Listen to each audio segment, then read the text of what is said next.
So let's dive into Flutter. And for that, we'll dive into the basics. There are a lot of basics to cover, and hence this will be a long module.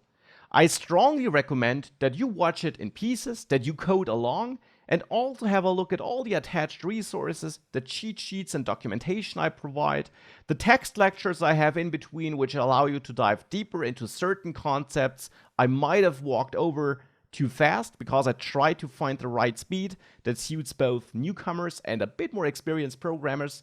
So take advantage of all these resources, and of course don't be intimidated by the length of this. By the end of this module, we will have covered a lot of the core basics you need to build amazing Flutter apps. So what exactly can be found in this section then? We'll have a look at how a Flutter app actually starts and works, and what's really happening there, how a Flutter app brings something on the screen. We'll work with widgets and we'll build custom widgets because that is also a core part of building Flutter applications. You will learn how to react to user events, namely to button presses when a user taps a button. We'll learn that there are two major different kinds of widgets, stateless and stateful widgets, and you will learn what the differences are and when to use which widget. In addition, we'll cover a lot of Dart fundamentals, and I will teach Dart along the way, because I believe it's way more interesting to learn it whilst building stuff than to learn it up front and only start building stuff after an hour or two. We'll learn all of that here on a concrete Flutter app, arguably not the most beautiful one. We'll build way more beautiful applications later throughout the course, but that simply is the case because here I want to focus on a lot of functionality and features and behind the scenes stuff, and not so much on the layouting and styling stuff, which we'll also have a look throughout this course though, no worries. So we will build way more beautiful applications throughout the course. We'll write a lot of code across multiple files. We'll build our own widgets, and you will learn a lot about passing data around, managing data, styling to a certain extent, and core Dart and Flutter features. So let's dive in.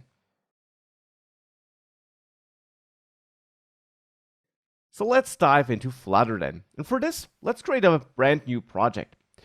For that, open up your terminal or command prompt on your machine, so the default Mac OS terminal or your Windows command prompt. And in there, make sure that with the help of the cd command, which allows you to change directories, you navigate into the path where you want to create that new project. So here I navigated into a playground folder, for example. It doesn't matter how you name that folder, but it should be the path where all your project files are stored thereafter, or where this new project folder is created in, to be precise. Once you're in that path, we can use the Flutter command, which is available since we installed the Flutter SDK in the first course module. And we can run the create command there to create a new Flutter project in that place where we navigated to. So now with that, you can give this project any name you want, like Flutter course, or I'll name it Flutter complete guide.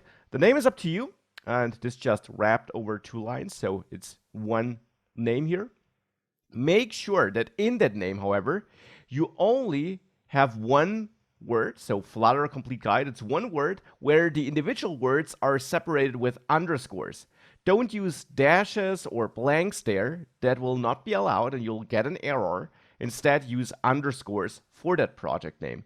And this will then go ahead, once you hit enter, and scaffold out this new Flutter project for you. So now this creates this new folder, that Flutter Complete Guide folder, in the path where you navigated to. And inside of that folder, it gives you all the base setup for a new Flutter project. And by the end, you should see an output that looks something like this. You can ignore warnings you might be getting here. If Flutter Doctor basically showed you the same, it should work here. And now you can run these 2 commands to navigate into that newly created Flutter project folder and to then also run your Flutter project. However, I'll not do that here.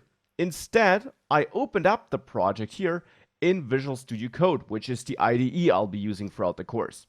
Now, as you learned in the first course section, you can use either Visual Studio Code with the Flutter extension installed, as we did it in the first course section, or you use Android Studio, which is also absolutely fine. However, I prefer Visual Studio Code, and therefore that's the IDE I will use throughout this course. Now, this is Visual Studio Code just configured as I showed it in the first course section, nothing else. And this is this Flutter project, which we just created here in the command line. So this is the project and all the default files and folders we get in there. Now, in the next lecture, I will walk you through all these folders and files and explain what they do and with which files we will work mostly. But first of all, let's make sure that we can also see our app, not just in code, but on a device. And for that, you could use a real device connected to your machine. And of course, I also will show you how that works in detail later. But for now, let's simply use an emulator, a virtual device. And I will pick a virtual Android device, since that works on both Windows and Mac OS and Linux, whereas iOS devices, iOS simulators, iPhone simulators only work on Mac OS. Nonetheless, later down the course, I will also show you how to run this app on an iOS simulator, so you will also learn that. Now, to launch the app onto an Android emulator, we first of all need to create an emulator. And for that, you should start Android Studio, which you had to install anyways. And you should see that welcome screen there. Now in there, if you click on Configure, you should have the option to choose the AVD Manager. If you don't have that option here, you can open an existing Android Studio project and there simply navigate to the Flutter project you just created. So that's the Flutter project I created with Flutter Create. And in there, choose your Android folder as an Android project, because that is a real Android project that's part of your Flutter project, your Flutter app. Now, once this opens, you could write code here, Android code, which we certainly don't want to do. We want to write Flutter and Dart code and get an Android app automatically.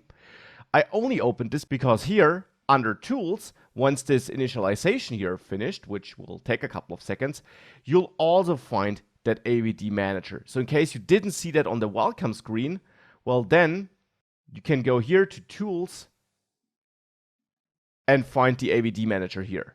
So you should find it in either of the two places. If you find it in neither of these places, you should try to reinstall the Android SDK and possibly the entire Android Studio. But once you found it and you open it, you should see a screen that looks something like this.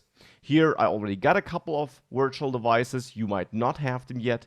And you can simply create a new one with the button here in the lower left corner if you click on Create Virtual Device. Now in here, you can create different virtual devices, and we'll use a phone in this course for testing. And you have different blueprints here. For example, you can create a Pixel 2 or Pixel 3 device. You got other blueprints here. Also depends on the point of time you're watching this. You got really old or small devices as well, which we'll also use for testing later to see if our app works well on these devices as well. But for the moment, I'll go with the Pixel 2, and I would recommend that you also pick an image where you have this image here next to Play Store, this play button style here. Because if you have that icon here, that means that this image actually comes with certain extra services installed, which make development with things like Google Maps and so on easier, or which makes testing these features easier, and that will help us later down the course. However, you could also launch a new simulator with that feature once we need it and go with a different one for now. Nonetheless, I will go with the Pixel 2 here and click Next thereafter. Now you can install, and you should install, a system image, which is basically the Android version that runs on the device. Now I would recommend that you use the latest stable version here. Now I could use Android Q here, and when you're viewing this, this might already be the latest version. But right now, when I'm recording this video here, this is the latest Android version that is available, the latest stable Android version. And I don't want to develop for an unstable or under development version where certain features might not work, and therefore I'll use this. Now, if you don't have that already, you might need to simply download this image first by clicking that download button. So choose that latest stable version here and click Next again. And now you can give this emulator a name if you want to. I'll stick to the default. And all the default settings here should be fine. You could configure some advanced things, but only do that if you really know what you're doing. I will instead go with all the defaults and then click Finish. And now this creates this new virtual device, adds it to the list here, and now you can always launch it here by clicking that play button. So that's exactly what I'll do here. I'll click that play button here, and this will bring up that new virtual device, which is now booting up here. This is the virtual device on which we will now run our app as soon as it is done booting up. Here we go. This just finished booting, and now if we go back here into our project, we can run this Flutter app on this device. Now for running this, we get a couple of options. You can open up the terminal in here by going to your menu here and clicking on New Terminal. And this is now your normal system terminal or command prompt just running inside of Visual Studio Code. And it automatically navigated into this project folder, so you don't have to do this manually with the cd command. Now here you can run Flutter run, and it will run your app, and it should automatically find this application here. You could absolutely do that, but with the help of this IDE and the Flutter extension which we installed in the first course section, we got an even more convenient way of running our app. You can go to Debug here, and now you have two options of starting your app. You can start it in debugging mode, or either by clicking here or by using this shortcut here. And this is something I'll show you later in a separate module where I will show you how you can debug your Flutter application and find and fix errors. You can also run it without debugging, which is a bit faster, because with debugging, a lot of extra features get added to your app, so to say, for debugging only. And if you run it in non-debug mode, you simply have a bit of a faster app, which is a bit nicer for normal development. That can be run by clicking here or using this shortcut. And if you click this, it should also automatically spot your device. However, first of all, you have to choose, at least if you have multiple different extensions installed, with which environment you want to run your code, and that would be Dart and Flutter here. So choose that if you are prompted. And now it will auto-detect the emulator and launch this application that we have in this folder here on that device. So as you can see here in the bottom right, it's now building the project with the help of Android Studio and the Android SDK. And here, the top right, you have that control bar, which allows you to control the execution of this app. You can always stop it by clicking that red stop button. You can reload the app, restart the app on the device with that green refresh icon. You can hot reload with that flash, and hot reload means that changes that you made are added to the already running application, which is a really cool feature Flutter supports for development, makes development much faster because you don't have to restart your app all the time. You can also pause if you want, and you can then, these buttons are helpful for debugging later. So that's the control panel we got here. And the build process here takes a couple of seconds up to minutes. The first time you run this, subsequent reloads, when you change something in code and you want to see that in the device or on the device, that will be much faster. So it's just that first load, which takes a while. So let's wait for this first launch to finish here. In the meantime, let me also mention that it probably automatically switched here to the debug console. So not the terminal anymore, but the debug console. And that is the console where you will see all the output whilst the app is running. So any errors will be shown here, but also some system messages which you might want to print will also be shown here. And we'll work with this quite a bit to fix errors we might be getting, or to see a certain output to validate that everything is working correctly in our application. So here it's now starting up. These are all default log messages which we're seeing here. And you should then see your app run on that emulator as I do it here. And you then can press this button here in the bottom right corner to, well, interact with your application. Now, the first time it's loaded, the first few clicks might be a bit slow here, but thereafter you should be back to normal interaction speed. So this is the Flutter app which we just created running on that emulator. And this is the code or the project in which we'll work on the code. Speaking of that, let's now walk through all the folders and files we have here and understand what they're doing. So we got quite a lot of folders and files here. Now, a lot of the files you see here are only there for configuration, and a lot of the folders here also don't need to be touched by you. But let me explain what each folder and file does. Let's go from top to bottom. The idea folder here holds some configuration for Android Studio. It doesn't really matter for us here because we're not working with Android Studio, and you don't need to change anything in here. VS Code is a folder you might not have. I have it here because I added some extra configuration for this project. I set the zoom level so that you can see my code. And anything you do configure for your VS Code, your Visual Studio Code project here would end up in such a config file. And you don't need that if you don't have any special development options here. The Android folder is super important. It holds a complete Android project, as you could also create it without Flutter. This is in the end the project which the Flutter SDK will use to kind of merge with your Flutter code, you could say. So when your Flutter code gets compiled to native code, it will basically get injected into this Android project, you could say. And that is the Android project which later will be built into a real Android app, or later actually is the wrong word, which already got built into this Android app we're seeing here. So this is in the end a normal Android project with your compiled Flutter code. And you don't need to change anything in here, or very rarely, and I will mention when you do need to change anything here. For the most part, for the most time, this is a passive folder which will be used by Flutter, and therefore it's super important, but not a folder you work on. The build folder is also very important. In the end, this holds the output of your Flutter application. In this case here, also some Android or Java files. And this folder is generated and managed by the Flutter SDK.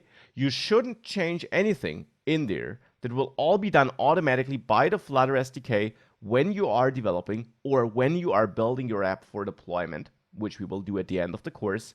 And therefore, this is also a passive folder. So thus far, no folder in which we would work. It's the same for the iOS folder. We had the Android folder with a full Android project, which is important for building an Android project, both for development and for production. And the iOS folder is simply the same for, well, iOS projects. Now, on Windows, you won't have that folder, because on Windows, unfortunately, you can't build iOS applications. That's not allowed by Apple. On Mac OS, you will have it, and this holds a normal Xcode project. Xcode is the development environment of Mac OS for iOS apps, and just as with the Android folder, this is a folder where you really won't work in too much. There are some occasions where we will do some work in here, but I will mention when this is the case. For the most part, this is a passive folder which gets kind of merged with your Flutter code in the end, and which will all be managed by the Flutter SDK to get iOS applications, both for development and testing, as well as for the real application in the end, which you deploy. The lib folder is now the important folder for us. Lib stands for library, and that is the folder where we will do 99% of our work. It is the folder where we will add all our Dart files. Dart is the programming language Flutter uses to write the code for our Flutter application. So this is the folder where we will add files and where we will write code in. This is a super important folder for us. The test folder is a folder which won't be too important for us here. It allows us to write tests for our application, automated tests. So basically code that runs our code and tests it for certain things. Certainly important once you're a bit of a more advanced Dart and Flutter developer, but not important for us right now, and therefore we can safely ignore this. Git ignore is a folder that helps you when you're using Git, which is a source code management tool. It allows you to create snapshots of your code, save them, and you can go back to them at a later point of time if you messed up something or if you wanna change something. It is not a tool you have to use, but often during development, Git can be really useful. And after this lecture, you find a short text lecture on Git. Using it is totally optional, but if you want to use it, if that sounds interesting to you, that lecture will help you get started with it, and then you can use it if you want to use it. The metadata file is not really a file we will work in. It will be managed automatically by Flutter, and in the end, the Flutter tool simply saves some information in here, which it needs to build our application correctly and so on. The same is true for the .packages file. It's not a file we'll do any work in. This is generated automatically by the Flutter SDK, and in the end, this also just manages some internal dependencies, some packages this project needs, and it is fully managed automatically. You should not delete it, but you also shouldn't work in it. This file here, this .iml file, which has your project name as a name, is also a file where we will not work in. It's also managed automatically by the Flutter SDK to, again, manage some internal dependencies and some settings for this project, you could say. And it's not a file which we will change. Now, the pubspec.log file is also not a file we'll work in, and it becomes clearer once we understand the pubspec.yaml file, which is a file in which we will work. This is a file that allows you to mostly manage the dependencies of your project. Now, what does this mean? This means that here you can configure which other third-party packages your project might be using. You can also configure some other things in here, like for example, fonts you want to use or images you want to use in your application, and we'll use all these features. We'll work with third-party packages and we'll use fonts and images, and therefore I will show you how to work with this file and how to change it to include new fonts or new images. I will show you all of that step by step.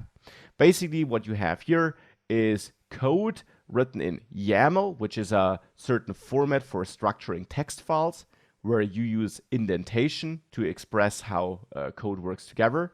And here, for example, we're right now specifying with which Dart version this works, which version our application should have, also which other third-party packages we might be using, like here the Cupertino icons, which allows us to use certain iOS styled icons in the application, and we'll add other third-party packages throughout this course here. So this is basically a config file that allows us to configure how our application works or which external dependencies it has. For the moment, we don't need to change anything here. The pubspec.log file, in the end, is a file that is generated automatically based on your .yaml file here, and this simply holds more details than about all the dependencies you have, and it is required by Flutter, but it's not a file you will work in. In the end, as I said, it will be generated automatically. We will only work in the YAML file. Well, and the README file is an automatically generated README file, which, well, we can ignore. It holds some information about our project, and you could change this here if you were sharing your project with other developers and you want to give them some information. So that was a thorough walkthrough through all the folders and files. The core takeaway is that we will work in the lib folder and sometimes with the pubspec.yaml file, and we can basically ignore all other files and folders.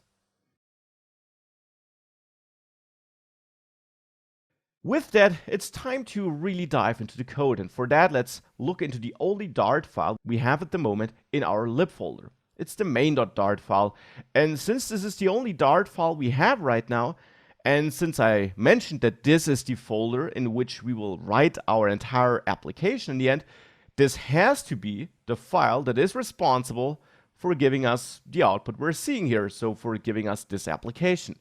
And indeed, that is the case. This single file holds all the code that renders this application onto the screen. And how does it do that? Because overall, this is a pretty lean file. It doesn't have that much code. All these green lines here with the double slashes at the beginning are just comments. So this is not even code that does something. It's just there for you to explain what happens thereafter. So in the end, this is a really lean file. What is this file doing here? We will rewrite this file to create an application from scratch. But before we do that, I want to briefly walk you through it so that you get an understanding, a basic understanding of how such a Flutter application works and what Flutter does for you. Flutter, as you already learned or as I already mentioned, is both a tool set and a framework, a programming framework for the Dart language. And in the end, a Flutter app is an application where you, the developer, build a UI by adding widgets Widgets are components, the building blocks of your user interface. Like this button here in the bottom right corner, that would be a widget. The text here, that would be a widget. The app bar here at the top and the title in there, that would be widgets. And that's what you can see in the code here. Even if we don't understand all of that code, if we scroll down a little bit here to this build method in that my homepage state thing, which is totally unclear for now. But if we scroll down there, we can identify things like app bar, or things like text and another text, or things like a floating action button. And even if you don't really understand Dart and Flutter, it probably makes sense that this floating action button is kind of related to that floating button we have here in the bottom right corner. And the two text pieces we have here, text and text, where we see you have pushed the button this many times, that seems to be responsible for giving us this text here in the middle. And indeed, that is how this works. These are widgets which we didn't create ourselves, but which are built into Flutter, which ship with the Flutter framework, which we can use to put some text onto the screen or to add a button to the screen. And of course, we got way more widgets than these two different kinds of widgets. We got widgets for different kinds of buttons, for drop-downs, for images, for lists which we can scroll, for so many things. And that is how Flutter works. You work with these built-in widgets and you build your user interface based on them. And you can configure all these widgets to change their colors, or for example here, to change the text size. And you can also build your own widgets, which take these built-in widgets and group them together to build a brand new custom widget, which you can then put somewhere. For example, you could be combining this smaller and this bigger text, and then have your My Custom Output widget, which always prints or draws this smaller and bigger text on the screen if you would need this combination in other places of your app too. And we'll dive into all of that throughout the course, and I will explain Dart and how Flutter works and how you create such widgets whilst we are diving into that, no worries. Here in this starting code, we can already see that here we seem to be doing something with a widget, so maybe this is code that does create a custom widget, and indeed we're doing that here. But again, I think it makes more sense and it's easier to understand this if we do that step by step. And for that, let's actually select the entire code in the main.dart file and delete it. Now, why am I doing that? Because I want to create a complete app with you from scratch. I could just give you the instructions on, okay, now add this, now let's do that. And you would have a working application, but you would learn nothing about how it works. And it's super important to understand how it works and why you write which code, not only to learn Dart, but also to learn how Flutter works. And that is what you need to build your own Flutter apps. Because otherwise you can only build exactly the same app I show you, but I want you to be able to build any app. And for that, you need to learn it from scratch. So let's remove all that code in main Dart. Let's save the file. It now automatically rebuilds the app and syncs it back, and therefore this now crashes because we're not starting anything here, and we get an error here at the bottom. And that is all right. We will now write our own code here. Now, with our main.dart file now being totally empty, I will first of all walk through some programming and Dart fundamentals before we continue rebuilding our app from scratch. Now, if you already are a more experienced developer, if you worked with JavaScript or Java or C#, then you will already know a lot of the things I'm going to explain. Still, there will be some Dart specifics, and therefore I would recommend that you don't skip this lecture, but instead maybe just ramp up that playback speed if it's boring to you. If you're brand new to programming or you're never programmed before, well, then you should definitely follow along. Now, for these basics, we'll not stay here in our project at the moment because we couldn't really execute that code here since we have no working app at the moment. But instead, you can Google for Dartpad, and that is a web-based playground that allows you to write some Dart code and run it in the browser. And that's exactly what I have here. This is a little demo starting project which we start with, but we'll write our own code here in a second. So this is Dart code, not a Flutter app, just normal Dart code. You could also use Dart for web development. This is just some dummy Dart code where we see the output here on the right in the console, and it's perfect for learning the basics about Dart. Now, what do we have here? The overall thing we have here, this main thing, that is a so-called function. Functions are a crucial concept in pretty much any programming language you're going to learn. Functions are code snippets which you can execute multiple times and at any time you want. This function here is named main because the thing in front of the parentheses here is the so-called function name. The parentheses themselves are always required for every function you define, and they allow you to receive so-called arguments that would be input to your function. And this function simply doesn't take any arguments. Nonetheless, it needs these parentheses to turn it into a function. Then we have curly braces, the green ones here right now. Curly braces surround the so-called function body. That is the code which executes when this function gets called. And I will show you how to call a function in a second. Void here, that is a so-called type. Dart is a typed language, which simply means that everything in Dart has a type. Here, that is the type of data which this function returns. This function returns nothing, and therefore the return type is void. It's empty, so to say. Here we see another type in this strange for thing, to which I'll come back later. This would be the type of I. I holds a number, a so-called integer. But more on that in a second. Let's not learn too much at the same time. So this is a function called main. It has no arguments and it returns nothing and therefore has a return type of void. This is the function body. Main is a special function name. Generally, you can give your functions any name you want, but main is a special name because main is the entry point of a Dart application. Dart automatically calls the main function for you when the app starts. Therefore, in a Flutter app, when you add main in the main Dart file, which is also a special file for which Flutter will look for, when you add a function called main here, by adding parentheses and by adding void in front of it, this is the first function which Dart and Flutter will execute automatically when your app launches. So into this function, you need to put the code that basically kicks off that UI rendering work that brings something onto the screen. More on that in a second. So that's a function, and main is a special kind of function. Now, because it's a special kind of function, you probably also can create other functions, right? And you can. Let me first of all remove that code inside of the function.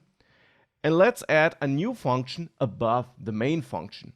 And I will name this add or add numbers. That name is now totally up to you, but you should follow a naming convention, which is called camel case, where you have only one word, so no blank in between. That would actually be a syntax error.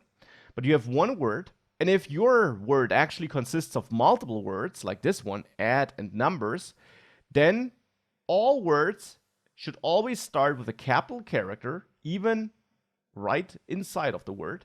But the first word always starts with a lowercase character. So you have add numbers. If this would just be called add, then you would also start with a lowercase character. But any other word in there has an uppercase character. That's just a naming convention which we use in Dart and also in many other programming languages, which you should memorize and use so that when other developers see your code, they have an easier time understanding it. Now, as I mentioned, a function can take arguments, so input. Now, the main function didn't take any arguments, but let's say add numbers is a function which should hold some code to add two numbers. And therefore, this will now take two numbers as an input. So between the parentheses here, we can add num1 and num2. And just as the function name, these names are also up to you. You can name that whatever you want. And as you see here, you simply add commas as a separator between your different arguments in the list of arguments here. Now you also need a function body, and you add that by using curly braces. That simply tells Dart that in between the curly braces, you have the code that should execute when this function gets called. So when you instruct it to execute the code inside of add numbers. Now you do instruct Dart to execute this function by using its name, now in the main function, which is the code that first runs when the app starts. So in here, in main, you simply call add numbers by its name. And now here you also need to add parentheses. You always need to do this, even if the function takes no arguments. This function, however, does take arguments. So now between these parentheses, you add the concrete values, which will be passed to add numbers. So that num1 and num2 do have actual data with which they can do their work. So here we could add 1 and 2. Now, of course, this function doesn't do anything at the moment, though. I call it with 1 and 2 here, but we have no logic in there to really add these numbers. So what we can do in here is we can call num1 plus num2, and now we would add that. Now, we also need to add a semicolon. That's another thing in Dart. For every expression you have in your code, for every code line, you have to add a semicolon in the end. Exceptions from the rule are the definition of functions, where you don't add a semicolon after this curly brace here, but you do add it here for all the code inside of your functions, so to say. And in general, for all these block statements, as they are called, so these statements where you have code between curly braces, you don't add a semicolon after the curly braces, you only add semicolons after the expressions between curly braces. So here we have num1 plus num2. I added this semicolon here, but the problem we now have is we add two numbers here, and that would generally work, but we're not doing anything with the result of this operation. Now you could think that it should automatically be output here on the right. Well, let's see. Let's click run. What happens is that we have an empty output here on the right. So that's not really helpful. Now in programming, you always have to be very clear about what should happen, because the programming language, Dart in this case, does not make any assumptions. Why would it print it here? You don't tell it to do that, and therefore it doesn't do it. Now you can print the result by using the print function. Print is not a function we defined, it's a function that was that's built into Dart. And you can wrap num1 plus num2 with print, and if you now hit run, you will see 3 here on the right. So now this works. Now we're outputting the result of num1 plus num2. So this is our first little piece of Dart code, and yet we can improve that. For example, we don't use types here, but Dart is a strongly and a strictly typed programming language.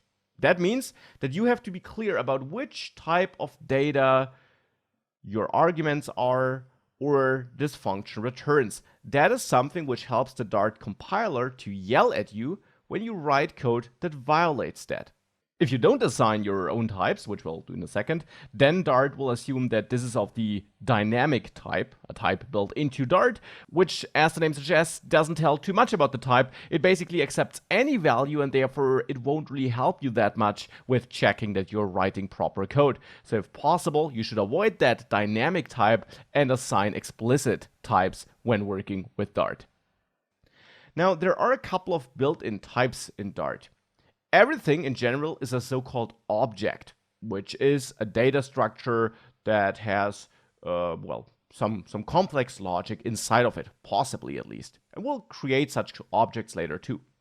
But there are certain special types of objects, you could say. There is text, for example, and you create text by using quotation marks. So here, if I type hello and I print this, please note the quotes. You can use single or double quotes, that doesn't matter, but you shouldn't mix them. So if you open it with a double quote, you also have to close it with a double quote. I will use single quotes in this course though. And this creates a so-called string data type. So this is a value which is of type string. Text simply is a string. If we now hit run here, we'll see hello being printed because, well, I'm printing this here, and therefore we see the output here.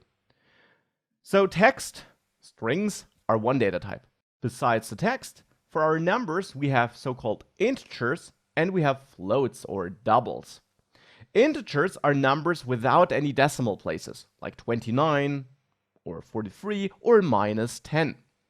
Floats or doubles are numbers with decimal places, like 29.99 minus 10.56, something like that. So here, these two numbers would actually be integers. Now, in this function here, we should be clear about the fact that this only works with integers. We do that by adding int in front of each argument. This tells Dart that num1 and num2 both have to be integers. So if I now run this, it will still work.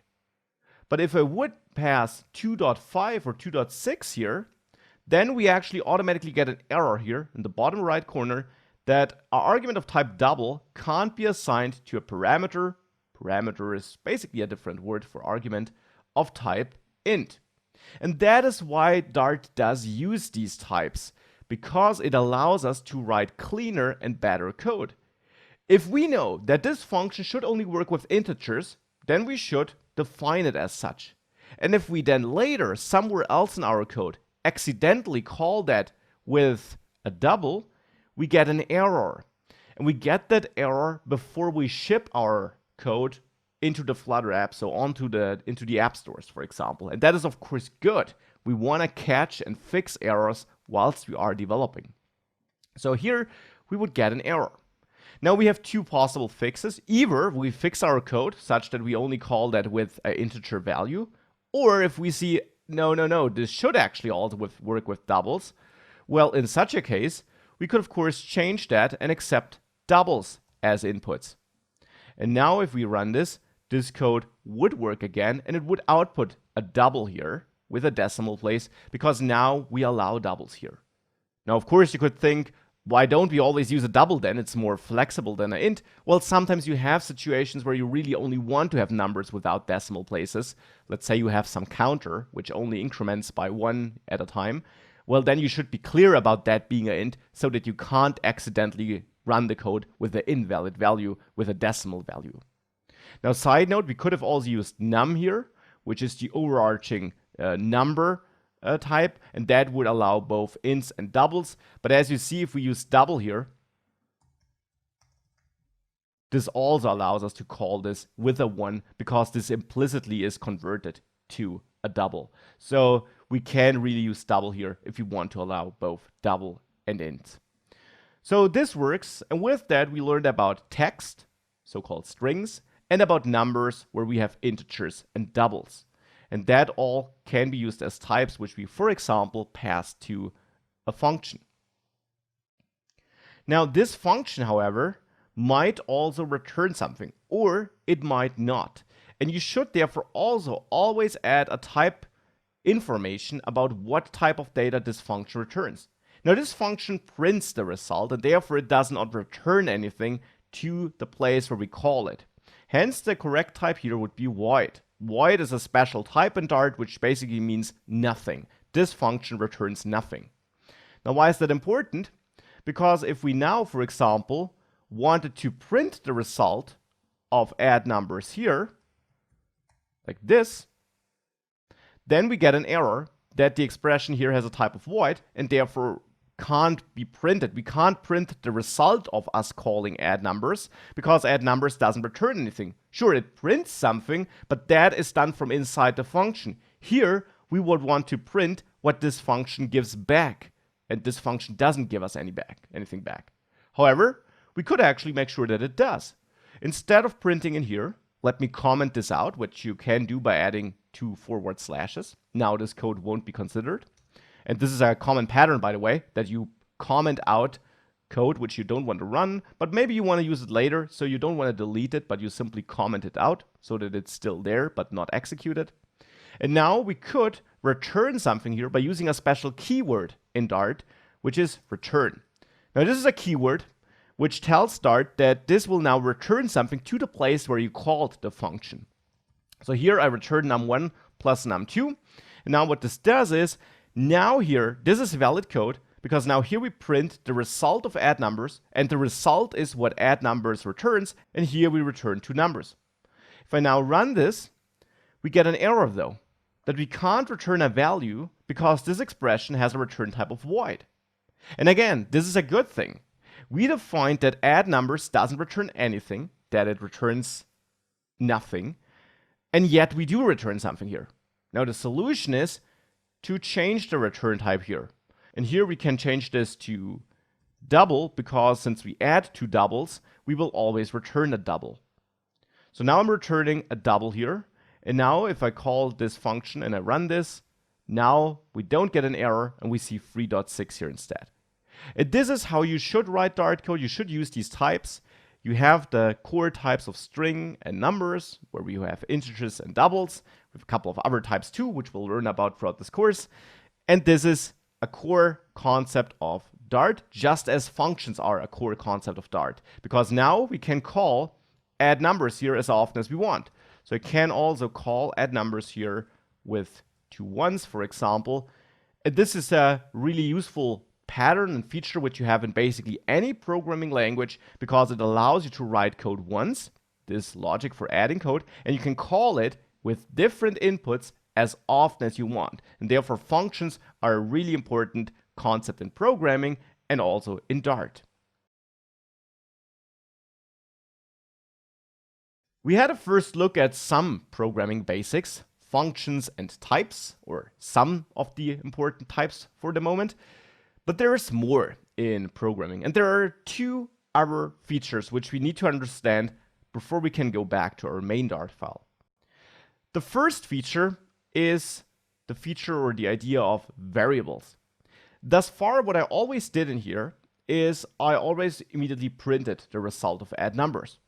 Now, of course, this is just some simple dummy code, and therefore this makes sense here. We basically just want to see what this yields us here. In reality, however, you often write programs where you also need to store the result of some calculation or some user input. You want to store it somewhere so that you can use it later. Now with store, I don't mean in a database, but in memory, because you need it later, a couple of code lines later in the same code. So we don't want to write it into a file or store it in a database. We just want to store it in memory so that when this code executes, we can take it and use it a couple of lines further down, for example. And we can store data with the help of so-called variables. Now let's say that first result here shouldn't be printed immediately, but instead I do want to store it in a variable. You create a variable by giving it any name you want, like first result. And the naming convention here is just the same as for functions. You use camel case, lowercase starting character, then only one word, and every word inside the word starts with a capital character. Now that's first result, and you assign a value to that so-called variable now with an equal sign. Now it's called variable because the data in there is variable. You can change it. Here I'm storing the result of add numbers in first result. I could reuse that and now also store that result in first result. So after the first line, the result of add numbers for 1 and 2.6 would be stored in here. After the second line here, the result of add number with 1 and 1 would be stored here. And the first result, so this result of this line here, would be dropped. We would store that result in the first result variable now. However, we have a syntax error here. And that means that Dart doesn't understand this.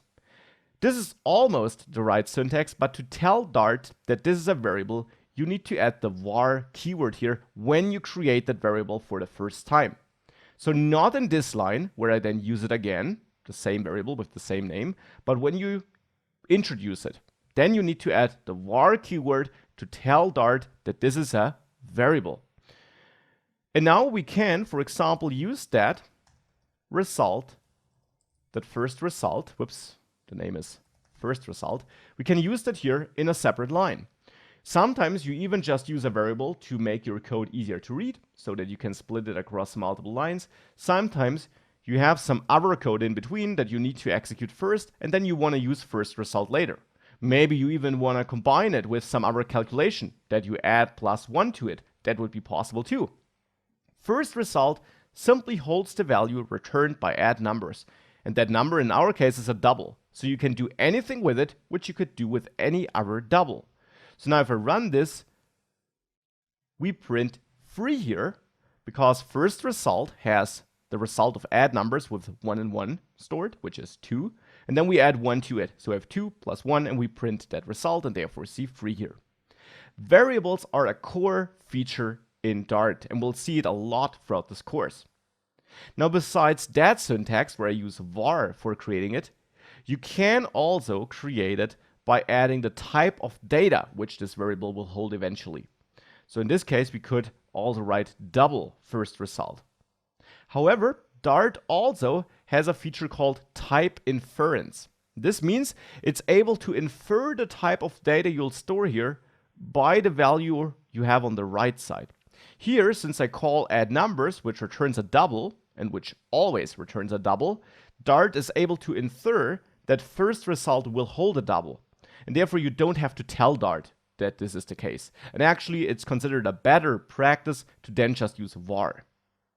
It would be a different thing if you created the variable like this, without assigning an initial value. That is possible too.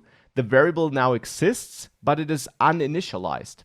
And sometimes this is also something you need to do because you want to create a variable and at a later point of time you want to assign different values to it.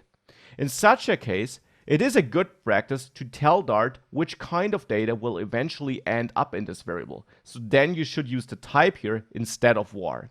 In this case, that's a double.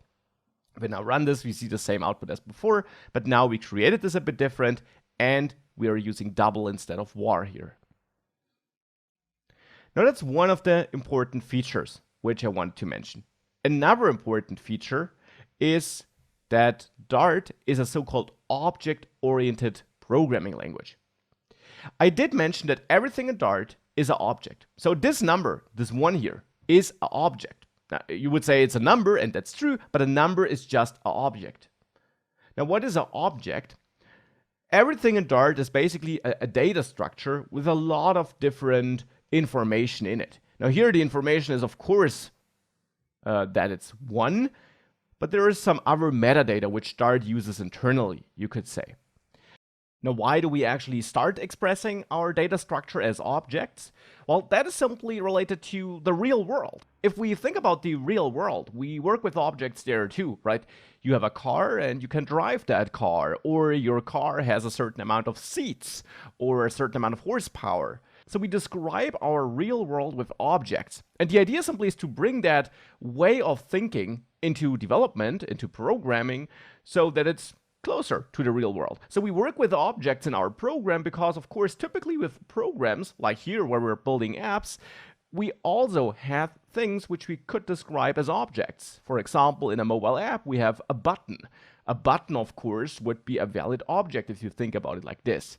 So that's why we call it object and where this idea of using objects comes from, why we group things into data structures that we call objects. That simply comes from the real world, and it should help you think about and reason about your program. And the core idea really just is that you can kind of bring the way you think about reality into how you think about your programs. That's the rough general idea.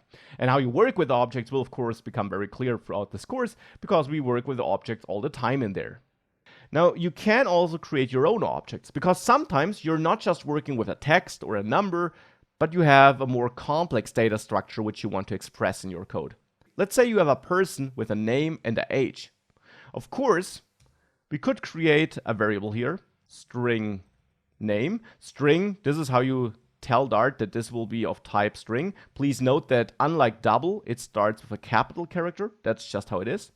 So you could have a string name and let's say a int age. That would be possible, and you could store values in there. And to you as a developer, it would of course be obvious that these two are related. However, for other developers it might not be, and even if it is clear, it's a bit annoying that you always have to, well, work with these two separate variables. It would be nice if you could merge it into one variable. And that can be done with so-called objects. To create an object, you first of all need a blueprint for it that tells Dart how this object should look like. You do this with another core Dart feature, which you also see in other programming languages, which is a class. A class allows you to define a blueprint for, well, objects. A class needs to have a name, and that could be person.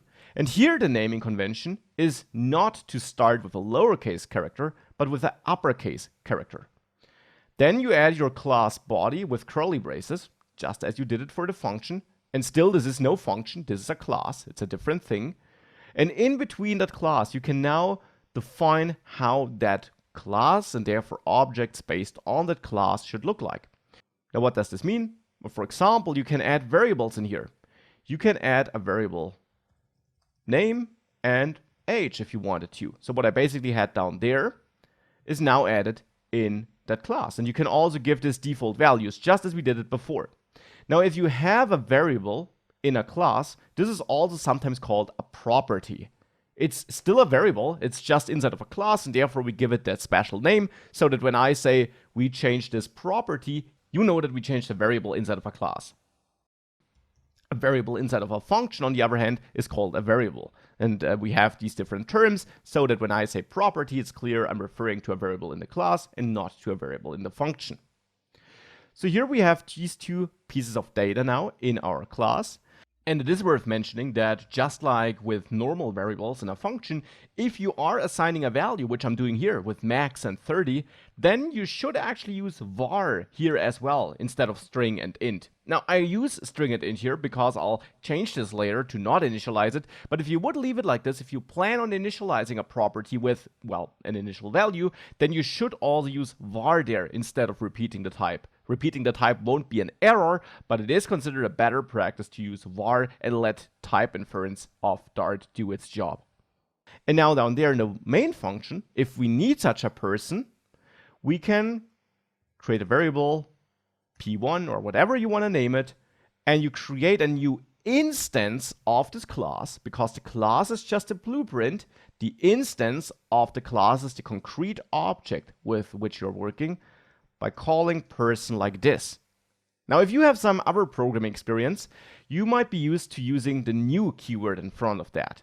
New is required in some other programming languages to create a new object based on your own class. Now, that can be used in Dart too, but since Dart 2, which we use in this course, it's not required anymore, and therefore we just call person like this. So now we have person executed like a function actually, with parentheses here. And this will instantiate this class and store it in P1. And therefore, now if I print P1 here and I run this code, you actually see instance of person being printed here. Now, on this class, you can now conveniently access the data that's stored in here with the dot notation. So I can type P1 dot, and now I could choose name or age or a couple of other things which every class has in Dart, automatically added by Dart. But here I could print P1H, and if I now run this, we see 30 here. And that's what I meant. Now we grouped that data together, and we can create new persons by simply calling person again. We can also change that data on a person by accessing P2 name and changing that to menu, for example. And now if I would print P2 name down there, and I print P1 name up here, so for the two different persons I print the names, then you see that here on the right we print menu and max, because for the first person I didn't change it, and therefore we have that default. For the second person I did change it, and therefore here where I changed it, we changed it to menu. Down there when I print it, I print menu. This is how that works, and classes are a crucial feature in many programming languages, and they also are in Dart. Now, there's more about classes and about Dart, which we'll learn throughout this course. I don't want to bore you now with a 1 hour long introduction to Dart. I find it more interesting to learn Dart whilst we are learning Flutter. But these are some basics which I needed to get out of the way so that we now can continue working on our main Dart file and understand what's going on in there. So back in our main Dart file, we have that main function. As you know, this is a function. It returns nothing, takes no arguments, and right now we also have nothing in the function body. Now, as you learned, main is a function which automatically is executed when the app starts by Flutter and Dart, because it's in the main.dart file, which you therefore also shouldn't rename. Now, in here, we need to add some code that actually brings something onto the screen. For that, it's important to understand that on the screen, we basically see a bunch of widgets. Flutter is about widgets. It's so important to understand this. Every Flutter app you're building is just a bunch of widgets, and widgets are the UI building blocks you see on the screen. Things like the app bar, maybe some image, maybe a list with list items. And as you can see here, for example, widgets also often contain other widgets, like that list which has list items. So you compose your Flutter app as that tree of widgets, which I already mentioned before, which has a root widget, which is your entire app, and in there you have your other widgets, which yet might hold other widgets thereafter. Even your entire page, so the entire thing that holds all the widgets on your page, on your screen, is a widget in Flutter. So since everything in Flutter is a widget, and since the entire app is a widget, we probably need to create such an app widget, which then has other widgets to see something on the screen. And that's 100% correct. Now, to create such a widget, we need to create a class, because a widget is a special type of object, so to say. And you learned that you need classes to create objects. So let's add a class here, and you can give it any name you want, and I will name it my app, following that naming convention, which is called Pascal case, where you have a capital starting character, and then every word inside the word also starts with a capital starting character. No blanks in between, no underscores, no dashes. Your classes should be named like this. The concrete name, if this is my app, my cool app, or something else, is totally up to you.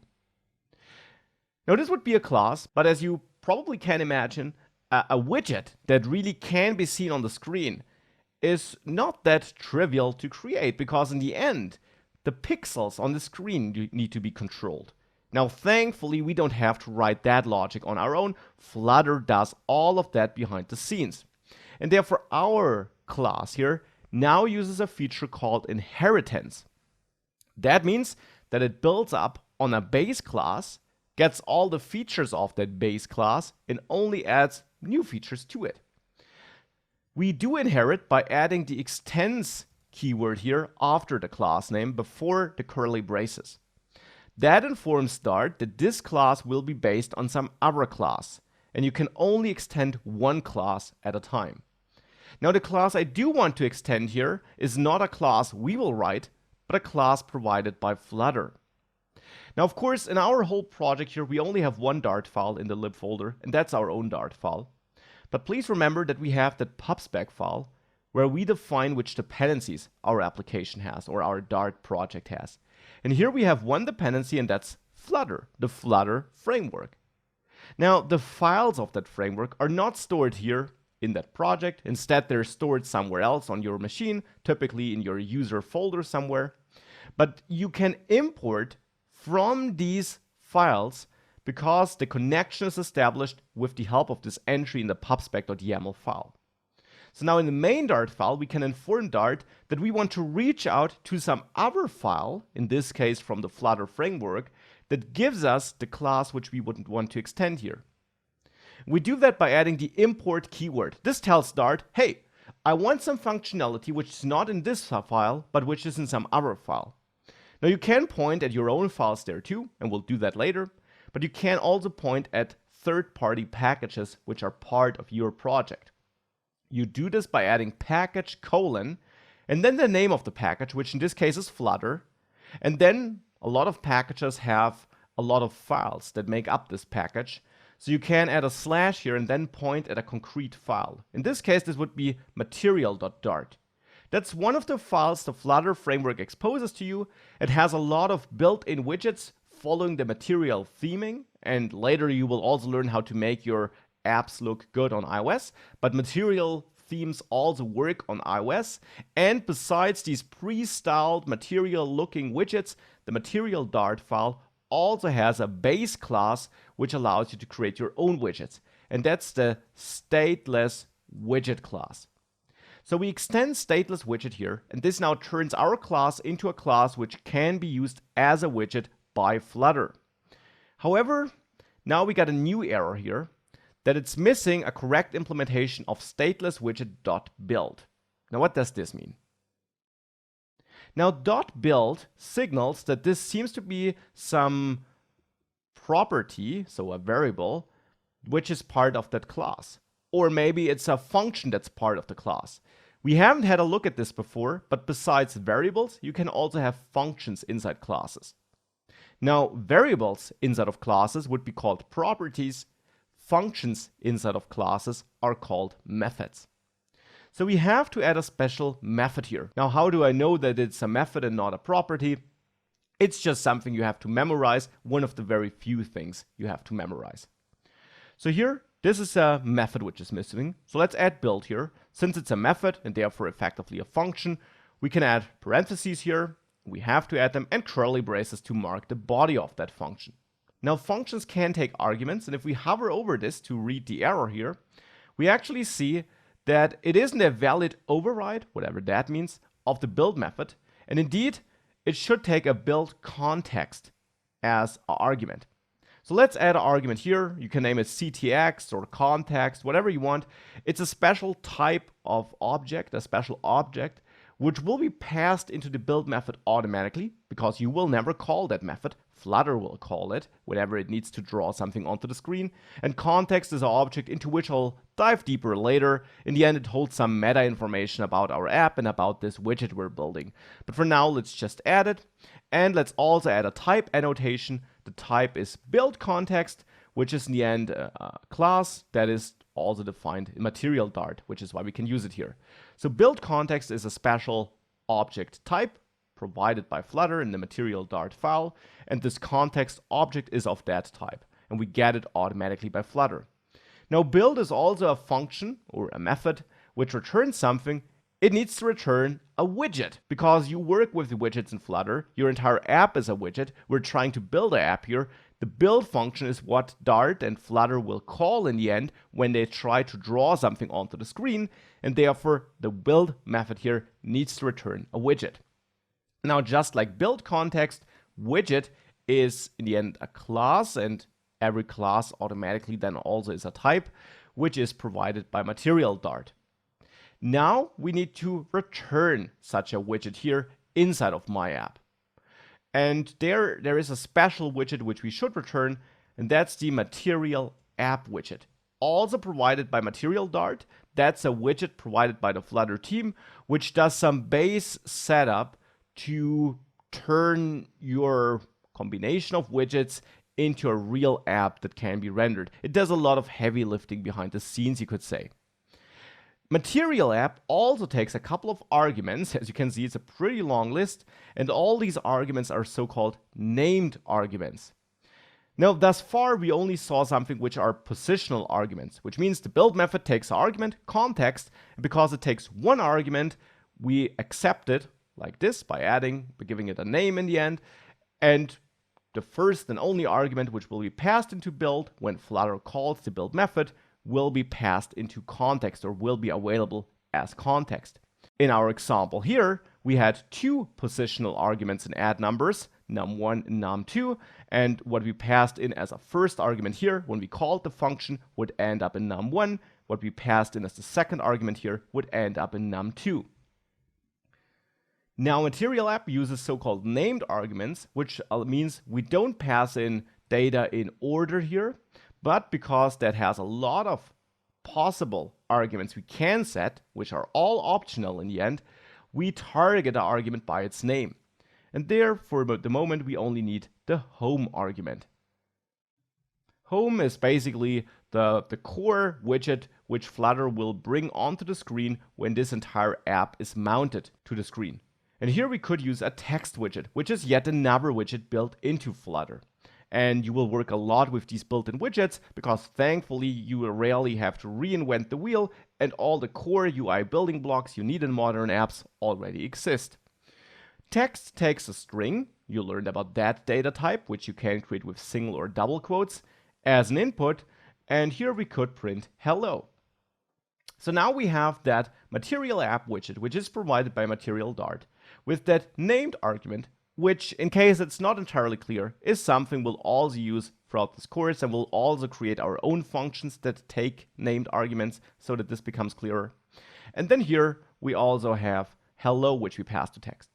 Now, as a side note, if you're wondering whether material app is a function or a class, It is a class, and yet we can pass data to it with a feature called a constructor, but that's also something I'll come back to later.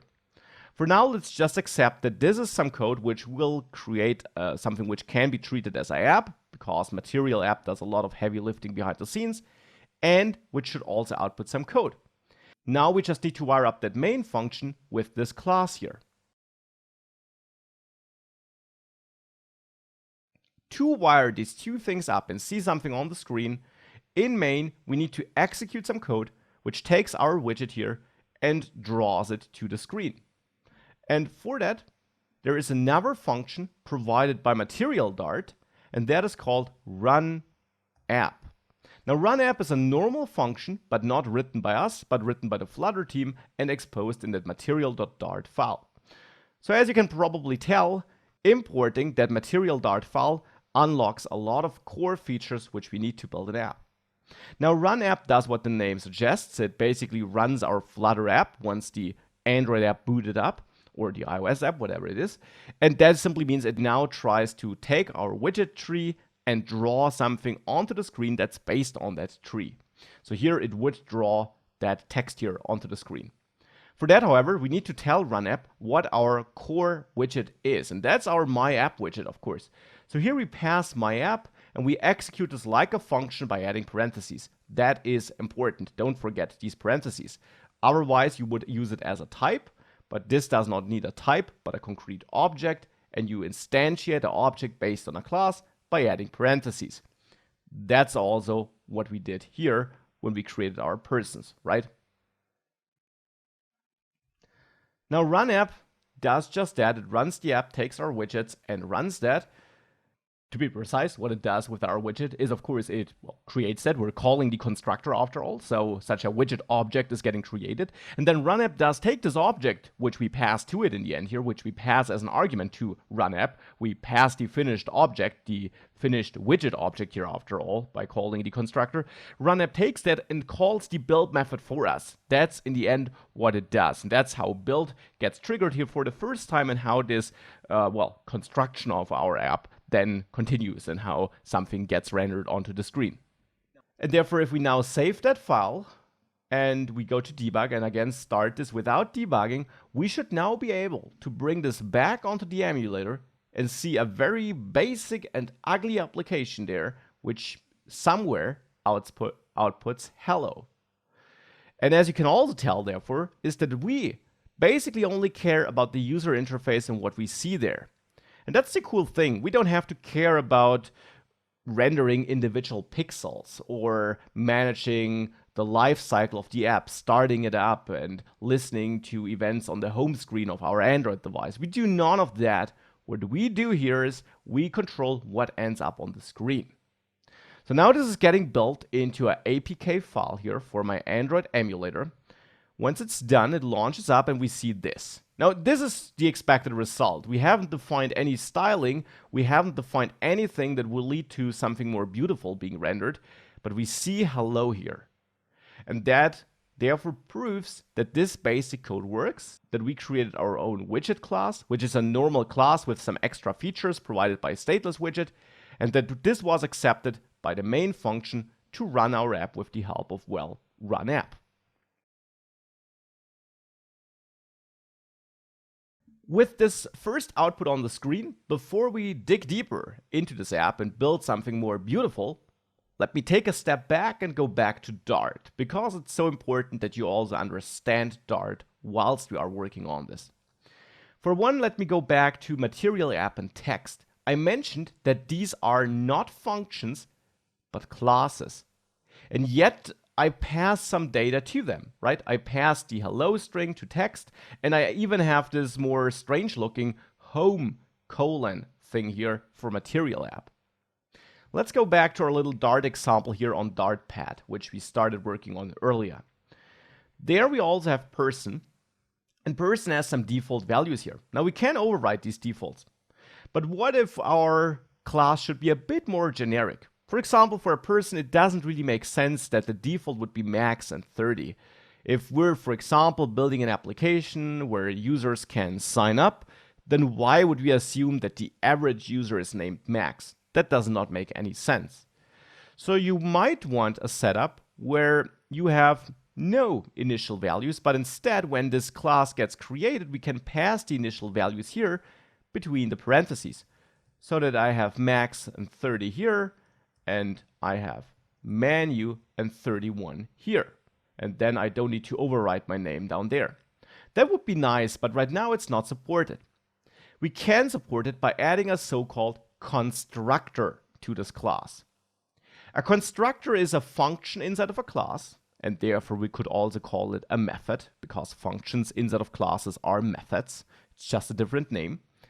It's a function inside of a class which is different to other functions inside of the class in that it always executes only once when we create a new object based on the class, which happens when we call a class like this. You add a constructor by repeating the name of the class. So in this case, person, like that. In other programming languages, you would write constructor, for example, but in Dart, it's really just the name repeated. You add parentheses, like for a normal function, and then you add curly braces, which holds the code that should run when this class gets created. Now here, you can accept arguments, like name and like age, or input name and input age to avoid confusion with the names we chose up there. Though you could use the same names because Dart also has a feature called scoping, which means that if you had the same names as up here in the arguments, it would not overwrite this or anything like that. Instead, it would simply just create new variables inside of person. It always creates new variables for every argument you get. And these variables could have the same name and they would not clash because Dart would, behind the scenes, manage that separation between your class level variables and your function or constructor level variables. But here, to not confuse you, I chose different names. And now inside of the constructor body, we could refer to our name up here by just typing name and assigning input name as a value, and the same for the age. Now, by the way, if you had the same name, so let's say I had age here, then of course Dart would not be able to figure out if we mean the age up here or the age here when we're using age in the body of the constructor, and therefore it gives us a special this keyword which refers to the class itself. And with this.age, we can tell Dart that here I want to refer to the class level age variable, whereas without this, I want to refer to the function or constructor level variable. So this is the code we can use. We could do the same for name, just want to show the two different options. And now with that, we have a constructor which allows us to create our object, if I run this, with different default values down there, which is of course pretty convenient and a feature you'll use quite a lot. That's also the feature text uses here, which accepts a string which we can pass to the constructor, which you will use to output something, because having a default text in the text class would not make that much sense. Now, besides using this syntax here, you can also use named arguments. And that means that you simply wrap that here in curly braces. Now what this does is, it means that now these arguments are all optional, and therefore of course you should write code that can live with no values being provided, and that you do target them by name when you're creating your data. So here you would then target a argument by name by repeating its name here when you create an instance based on that object, like this: input name colon, and also age colon. That concept of named arguments is also not only available for constructors, but also for normal functions. Now, if we repeat this, it still works. Now, why would I use named arguments? It's especially great for constructors or functions that take a lot of arguments, because if you have normal, positional, so non-named arguments, you have to remember which argument goes into which position, that the name is the first and the age is the second argument. Now, obviously, for a constructor with 2 arguments, that is doable, but if you had 10 arguments, it would be more difficult. By using named arguments, you can simply use the name to assign it, and you can also mix and match the order here if you wanted to. So here I could first assign the age and then the name because I'm targeting it with the name, right? So with the name of the argument. And therefore the order doesn't matter here. For positional arguments, as the name suggests, it does matter. Now, since I mentioned that all named arguments automatically are also optional, you also should either define default values here with an equal sign right in here in the argument list. That's something you can do. Now, in case you don't provide an age, the default value would be used, and that can of course be useful to avoid that your code breaks.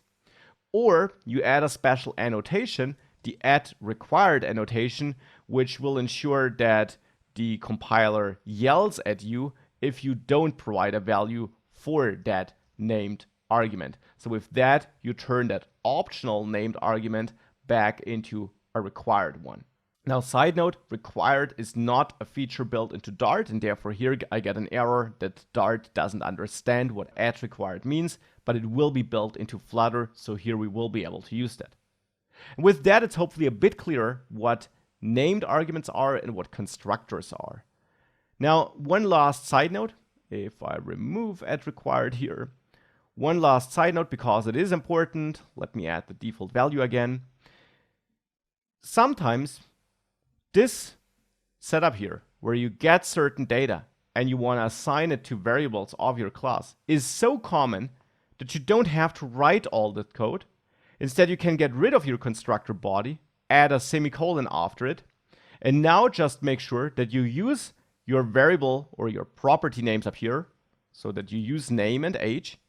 And now, here, you can simply target this age, and here also this name, now without a type assignment because we got the types here already. And this is a shortcut understood by Dart, which tells Dart, okay, what we receive as a name argument will be stored in a name property. What I receive as an age argument will be stored in the age property.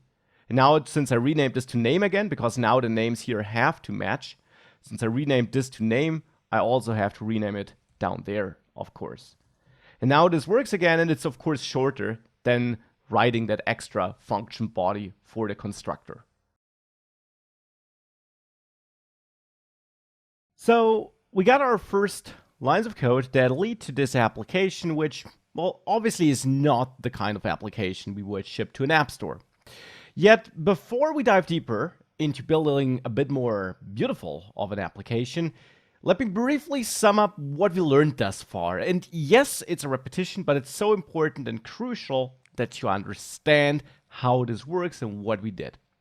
So we have this main Dart file with the main function, and this main function is automatically executed when our app launches. That is important. In there we call run app, which is a function provided by the Flutter team in the material Dart package, which we are importing up here. We can import the Flutter package and there the material file because we have the connection in the pubspec.yaml file. Later in the course, we will also add other third-party packages to add even more features which we don't have to build ourselves. So with that, we call run app, and run app is a function which does all the heavy lifting behind the scenes to take a widget we created and draw it onto the screen. To be precise, what it in the end does is it calls the build method in our widget. Because, and that's an important rule now, every widget in Flutter needs to extend stateless widget or stateful widget, into which I'll dive later. So it needs to extend one of these two base widget classes, and each of these classes will force you to add a build method, because in the end Flutter will always call that build method for you, so you don't call it, Flutter calls it when it is prompted to draw something onto the screen. Run app prompts Flutter or tells Flutter to draw something onto the screen, and therefore Flutter will do a lot of stuff, but also call the build method of the widget you passed to run app. The build method is always responsible for returning a new widget, which should be drawn onto the screen. And therefore, at some point of time, you have to end up with returning one of the base widgets Flutter ships with, because these then will have the nitty-gritty details for really controlling the pixels, so to say. Of course, they do a bit more than that, but in a nutshell, that is how you can think about it. So widgets need to return widgets, and therefore at some point of time, you will end up returning these base widgets. And in the end, you will build your entire user interface with these base widgets, because there are base widgets for everything you could possibly want to build. And you will learn how to work with them and how to find the right widget for which job. You will learn all of that throughout the course. Now, the build method turns this context argument. Now, since Flutter calls build for you, it's Flutter's job to provide the value for context. So you don't have to worry about that. You only have to accept it here since you are writing that build method in this place here. Context, as I mentioned, will be an object of type build context, so using the build context blueprint, which is also provided by Flutter, which holds some metadata about this widget, its position in the widget tree, and your overall application, so to say. This is what's happening here. Now, in the my app widget build method here, we have the material app, which I'm returning, which in turn is a widget, but now it's a widget provided by the Flutter team. This uses a named argument, home, and as a value for this named argument, I pass yet another widget, the text widget, which is also provided by the Flutter package, and this uses a so-called positional argument. So both text and hello are arguments. Text is an argument to material app for the home argument, and hello is an argument to the text widget. Now, both these widgets, material app and text, are in the end Dart classes. Every widget is just a Dart class, which in the end has a build method. That's something you can remember. This is what's happening here. It's also worth pointing out that by adding parentheses after your class name, like we're doing it here, we're instantiating that class, so we're creating a concrete object of that class. Here of the my app widget, we're creating an object of that, and we're passing that to run app, which then passes it on to Flutter, so to say. And that is what in the end brings this here onto the screen. Now, with all of that, we only touched on some of the core fundamentals of the Dart language, of course. There is more than named arguments, variables, methods, and so on, but we will learn all of that step by step and not upfront in front of the course. Instead, let's rather dive a bit deeper now and make sure that we see something more beautiful on the screen. However, before we do that, there's one important annotation which I want to add to this build method, and that is add override. Now, technically, that's not required. Our app worked without that.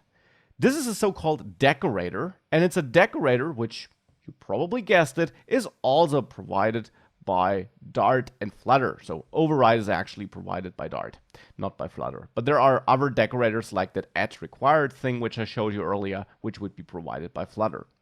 Now, what does this decorator thing do, though? It worked without it. Yes, it works without it. It's just there to make our code a bit clearer and a bit cleaner. This makes it really clear that we are deliberately overriding the build method, which is provided by stateless widget. It exists there, but we override it with our own implementation. And actually, stateless widget forces us to override it. We don't have the option of not overriding it. Nonetheless, this is basically a common practice and a good practice. If you provide a method which also existed in the class you're extending, then you should add override to make it clear that you are not accidentally overwriting this already existing method, but deliberately. Because when you add your build method here, and stateless widget also had one, then the one of stateless widget will not be considered for my app, but your own one will. And that is absolutely something you have to do here. It's not an error. You want to do that. You just want to be clear that this was done deliberately. So it's a tiny stylistic thing, still something which you'll see throughout the course and which I therefore want to mention here. And there's one other thing you will see. For example, when you create a new Flutter app. Instead of the main function looking like this, you also can see something that looks like this. You have void main, then you have your parentheses. So that's the same as we have it up here. But then instead of curly braces, you have an equal sign and a greater sign. So an arrow, kind of. And then you have run app, my app. So what we had between the curly braces now comes after this arrow without curly braces. And that is valid Dart syntax too. It's a shorthand for functions which only have one and exactly one expression, so only one line of code in the function, then you can omit the curly braces and instead add such an arrow here, which tells Start, this is a function with only one expression, and this here is the expression. Please execute, there is nothing else. And the result of this expression here will then also automatically be returned.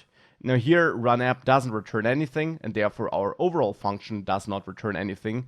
But if runapp would return a value, then this would automatically be returned by our function here as well. You can use that for any function with one expression where you then want to execute that expression. So this is just an alternative syntax to that, and it's just something I want to get out of the way here so that it's clear what this does if you see that. But with that, let's now make sure we have a bit of a more beautiful app on the screen. To get a more beautiful app, it would be a good start to have a white background and maybe not this reddish text with the double yellow underline. And we only get this here because I'm outputting the text widget in the material app, and that is enough to bring something onto the screen, but it has no default stylings for our mobile app. It does not have any background or any app bar, because for Flutter, you have to configure that all manually. Keep in mind that Flutter controls the entire UI. All the pixels on the screen are controlled by your Flutter app in the end, by the Flutter framework. It does not take an existing mobile app and just mix in some widgets or some components. It controls the entire app instead. And therefore, you also have to give clear instructions about every detail. What should be the background color? Should there be an app bar? And to do that, there is a little helper widget which you can use. And I'll replace my text widget here with it, and that's Scaffold. Now, Scaffold is yet another widget which is baked into Material Dart. It's made available there, and Scaffold has the job of creating a base page design for, well, your app. So it will give you a basic design and structure and color scheme or coloring for, well, giving you a UI that looks more like a regular mobile app page. Scaffold also has a couple of named arguments, and you can always hit Control Space to get some auto-completion in the IDE and get a list of the named arguments that are supported. And here you can also cycle through with the arrow keys to get some help and some explanation of what each of these named arguments does. Now, there are tons of arguments, and typically you only use a few of them for each widget you're creating. And here, for example, we could add an app bar and then a body. Body is basically the main content of the page, and the app bar, as the name suggests, is the bar at the top. So here we can add app bar, and now again, app bar, if we hover over that, takes a preferred size widget. Now, what's a preferred size widget? Well, it's a special kind of widget, you could say. You could build it on your own, but since the app bar is such a typical and specific thing in any application, you can simply pass in a pre-built widget, which is also named app bar. App bar, again, is a widget provided by Material Dart. And as always, all widgets are classes. So here we are instantiating a class, but this is a class which extends stateless or stateful widget in the end. An app bar, then again, takes some configuration. So here, if I hit Control Space whilst being within the parentheses with my cursor, I get some explanation on what I can pass here. And you can pass a bunch here. You can pass actions, which would be buttons in your app bar. You can pass some bottom tabs if you want to add some tabs in there. You can change the background color, but for now I only want to set my title. Title is a named argument that allows me to set a title for this page. And here we could add my first app as a title. However, title does not take some text, but if we have a look at it, title actually takes a widget. And you can always hover over that to see what goes in there. So it takes a widget, not some text, but it takes the text widget. You know, this could be confusing, but the text widget is not some plain text, but it is actually a widget which takes some plain text, which takes a string, therefore, as a positional first argument, and then it outputs some text on the screen, the text we're passing in here. But text is a widget, not the plain text. This here with the quotes, that is plain text.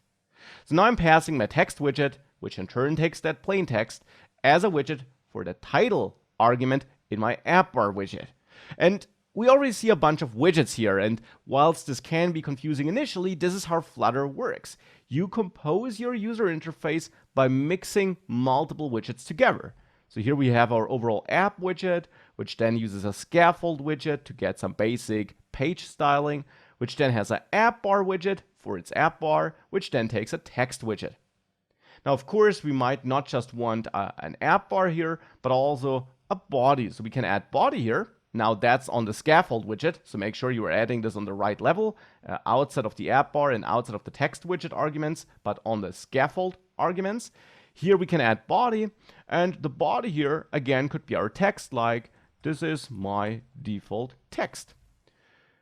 Now, one recommendation I have here, always add a comma after closing parentheses, because this will allow you to auto-format this in a very readable way. That's just a feature the Flutter extension for Visual Studio Code and also for Android Studio offers. You can format your document with a certain key binding, and you can find that if you go to keyboard shortcuts, and there you search for Format Document in Visual Studio Code. Then you should find a key binding, which you can also change if you're not happy with the default. With that key binding, if you press that, you auto-format your code to be a bit more readable, and with these trailing commas at the end of every line, Flutter is able to format this nicer. If I would remove this comma after my body argument here, you see now it formats this a bit more unstructured, and for short snippets like this is fine, but the longer your widget trees get, the easier and nicer it is to read this with these trailing commas, which improve the auto-formatting. But that's just a tiny hint for writing clean code. So with that, we finished our scaffold widget, which we didn't create ourselves, but which is provided by Flutter, and we passed an app bar and a body. And now if we save this, it should automatically rebuild and hot reload your application. Hot reload means that it didn't need to restart the app, which means it keeps the current state. If we changed any data in there, it wouldn't restart and overwrite that. Instead, it keeps the app as it was and just injects our new code into it, which is some magic managed by Flutter during development. And therefore, if we go back, now this looks way better. Instead of that ugly hello, which was red with a black default, with a black background, we now have our nicer page look here with an app bar, with a little drop shadow, with a blue background, with our title that automatically has a color that contrasts against the background. And then here we have the this is my default text, which we output in the body, so in the main area of this page.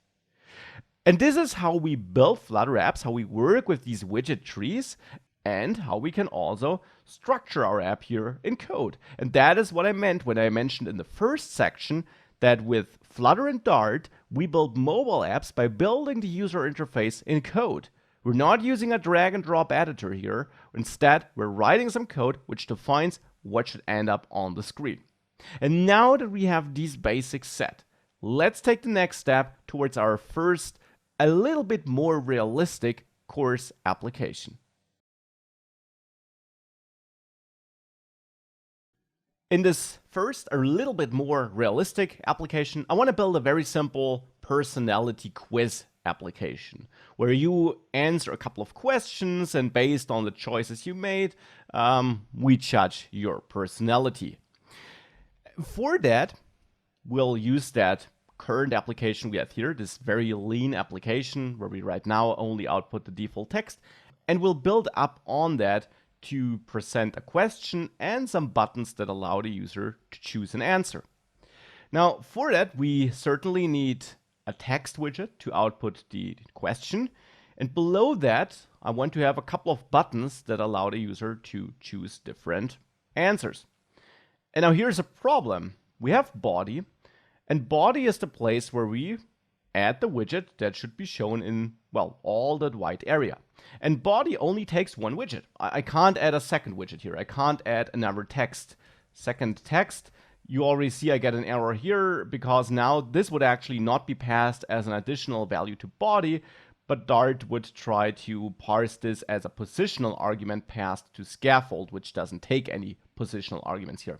So that does not work. And we also can't concatenate this by adding a plus here. All of that doesn't work. We can really only pass one widget here to body. So what can we do? I want to pass more than one widget. I want to have a text and a couple of buttons. For this, it's important to understand that we have different types of widgets in Flutter. We have the visible widgets, which are related to user input and to outputting data. Things like a button or a text or a card. And we have only seen the text from all these examples here thus far, but there are more widgets like, well, the raised button, which renders a button, and other widgets. And we'll see all of those throughout the course. Now, these are the widgets which we see. We see a button, we see the text, right? That is what we see, and that is, of course, crucial for any application. But equally crucial are invisible widgets that help us with layout and with controlling how our widget tree behaves and how it looks like. And there we got things like row, column, list view, and so on. These are also widgets that ship with Flutter, which we don't have to build ourselves, which we don't see themselves, but which help us with structuring our content. So these widgets give our app structure and control how visible widgets are drawn onto the screen, and therefore, of course, they're super important. There also is a very important widget, which also ships with Flutter, the container widget, which kind of belongs into both categories, as you will learn once we use it, because it by default is invisible, but you can also give it some styling so that you can see it. But before we focus on that, let's actually take row, column, and so on to work on our quiz app and add both a question and a couple of answer buttons. To have a text and below the text a couple of buttons, we now need a layout widget. And there we can use the column widget. Column, as the name suggests, is there to render widgets in a column, because the difference to text and so on is that this has a children named argument, which actually takes a list of widgets. Now there are a couple of new things. This thing here between the angle brackets, that's new, and the square brackets here are also new. What does this all mean? Let's start with the square brackets. Dart, like many other programming languages, has the concept of lists. Thus far, we learned about strings, about integers, doubles, and objects, and everything is an object in the end. Now, lists are another type of data. A list is basically a group of data, so you can have a list of strings. For example, here we could add a variable questions, and that could now be a list of text questions, like, what is your favorite color? By the way, if you would want to write what's here, and you use single quotes to enclose the string, then this single quote would quit the string, which is an error, and you can escape this by adding a backward slash in front of this. Now what happens is that this single quote here is not treated as a quote that ends the string, but instead as the quote character that should be part of the string. So that backward slash in front of it achieves that. So now we would have a question, what's your favorite color? And also, what's your favorite animal, for example? Let's also add a trailing comma here. And now questions actually would be a list of string data. Now, the idea behind lists is simply that we can group related data together, because in so many scenarios of programming, but also in real life actually, you work with lists of data. You have on your phone, on your real phone, if we take a real life example, you have a list of contacts. Your friends, that's a list of persons, a list of people. And therefore, lists are also something that exists in programming, and basically in any programming language you can find, and of course also in Dart therefore. Lists are created with square brackets. That's also what I did up here. I created it with square brackets, and therefore lists are also created down there where we have a list of widgets. And that's the angle bracket widget thing. This is a so-called generic type, and it's a little annotation, which we could also drop here because of type inference. This tells Dart that this list here will hold a list of widgets, because a list can of course hold anything. This, for example, is a list of strings. If I hover over questions, we see that Dart was able to automatically infer this. list, and then again this angle bracket thing, but here with string. A generic type is basically an annotation which you can have on some types that allow Dart to understand that this is not just a list, but a list of a specific data type here, for example. And it's the same thing down there. This is a list of widgets. Now, because of type inference, we can remove that as soon as we start adding widgets here. And there I would want to have my text widget with the question, and I'll add some real text soon, and below that a couple of buttons. Now, there are different kinds of buttons in Flutter. One of them is the raised button, which is a button with a background color and a little hover effect. Now, the raised button here is again a widget which we create by instantiating our class here, and it typically has a child, which is basically the content inside of the button. That could be an image, that could be an icon, but often it's always just some text, so the text which is displayed on the button. Again, this is a widget, not just some string. The child here is a widget instead, and therefore here we could have answer 1, and then I can copy that line and add it again, so that we also have answer 2 and maybe also answer 3. Now each button, besides having a child, also needs an onPressed argument, and onPressed will be a function that should be executed when this button is well pressed. For the moment, since we haven't really learned how to wire that up, let's add null here. Null is a special value in Dart. It basically means nothing. The difference to void is that void is a type. So here we say the type of data main returns is empty, is nothing. And null is not a type, but a concrete value. Just like 1 is a value, the number 1, or like this here is a value, null is a value, which says nothing. But we need to add that to avoid errors. So here I add onPressed to all my buttons, and for all buttons I then add null. And with that, again, I hit my code formatting shortcut so that this gets formatted in a bit of a nicer way. And again, if we add trailing commas like here, after null in my first button, then this gets formatted in a bit of a more readable way. So now I added my column widget, which has a couple of child widgets, where we have the text widget and then the raised buttons. And if we save that, now we see our text up here, and then we see the 3 buttons, and they are currently all disabled because onPressed is null. And that means if we press this button right now, nothing happens, and Flutter automatically detects this and then disables the button, which sometimes can be nice if you have a user input form where you gather the email address and the password of the user. Then you would want to disable the button as long as nothing valid has been entered. Here, however, of course, I want to enable them.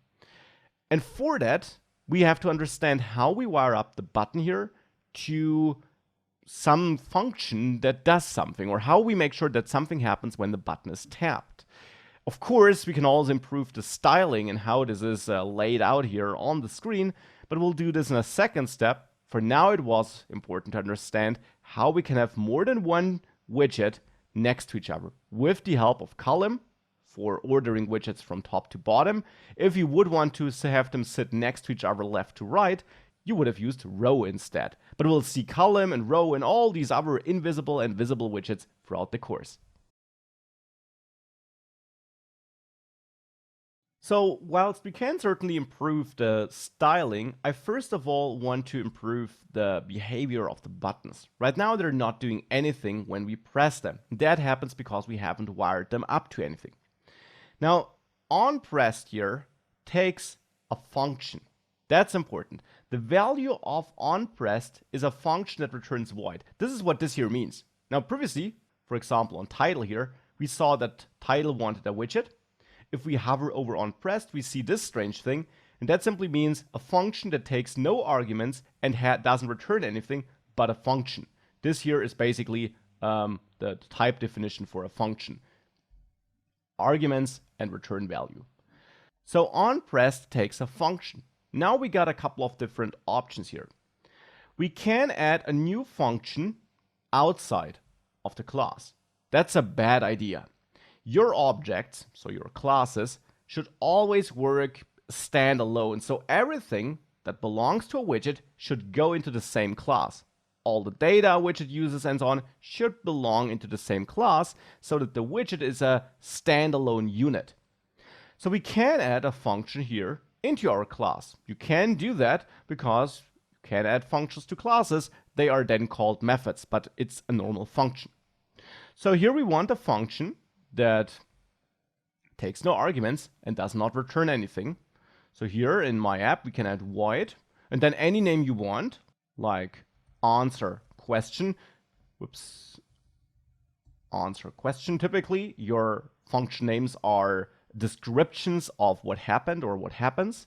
So here we got our answer question function. It does not take any arguments. It returns nothing. And in there, let's simply print answer chosen. Now that's the function defined here. How do we now wire this up to onPressed? Well, it's simple, right? We call answer question here like this. Add parentheses and we're good. Well, we already see that we get an error here. The expression here has a type of void and therefore cannot be used. Does that make sense? Shouldn't it return void? Isn't that what I just said? The problem here is, and that is now something which I know that it can be confusing, but it's super important to understand. So I'll explain this in very clear and slow steps. The problem is that here I'm executing answer question. Sounds all right, right? I want to execute it when onPressed is clicked. However, you have to remember that Dart parses your file from top to bottom, left and right, when it, in the end, starts your application.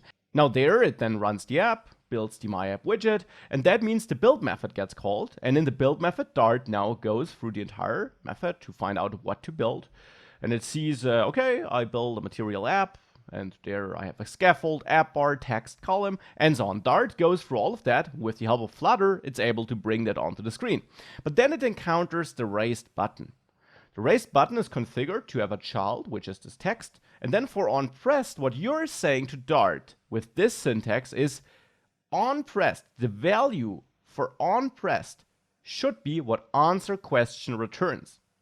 Let's have a look at Dartpad again. There, earlier, what I did is I add numbers, and then down here, I store the result of add numbers in first result, right? What add numbers returns. And I do this by executing add numbers. This then executes this code and returns that value, and therefore I can store that returned value here in first result.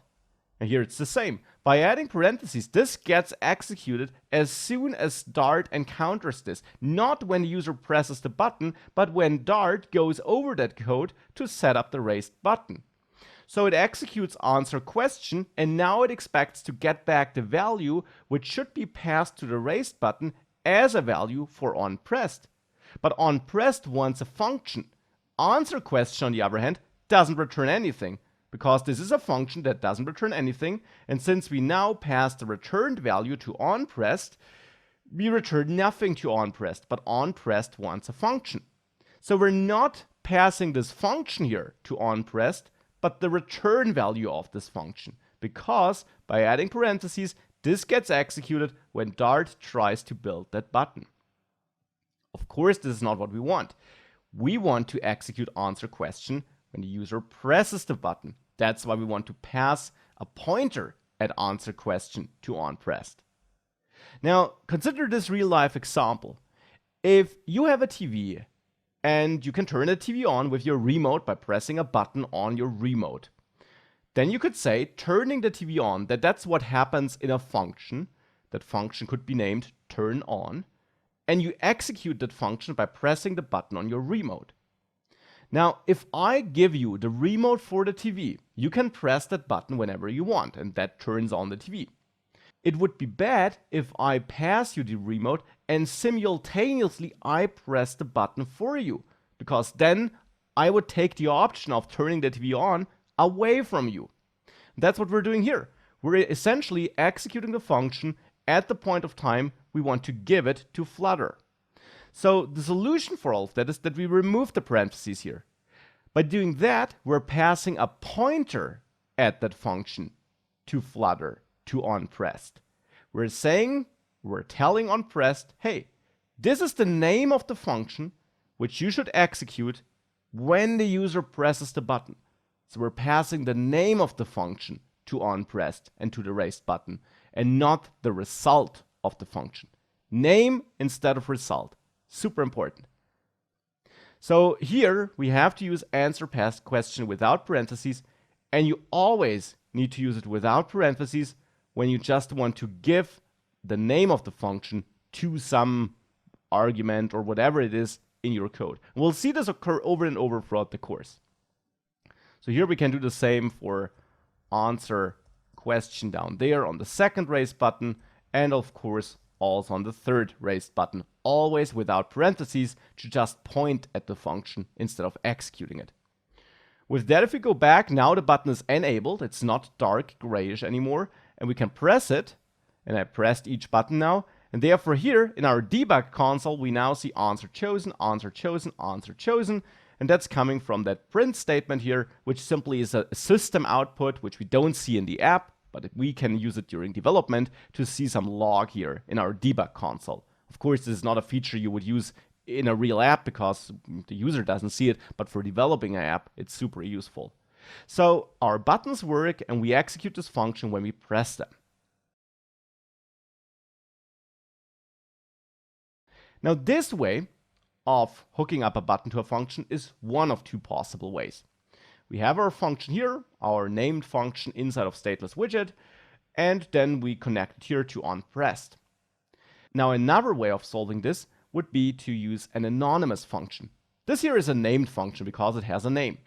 Now if you have a function which you really only need here in this one place and you're never calling it from anywhere else in the application, which is already not the case here because we have 3 buttons that use the function, but let's say you only had 1 button, then instead of using a named function, which you can always do, but instead of doing that, you can add a function right here.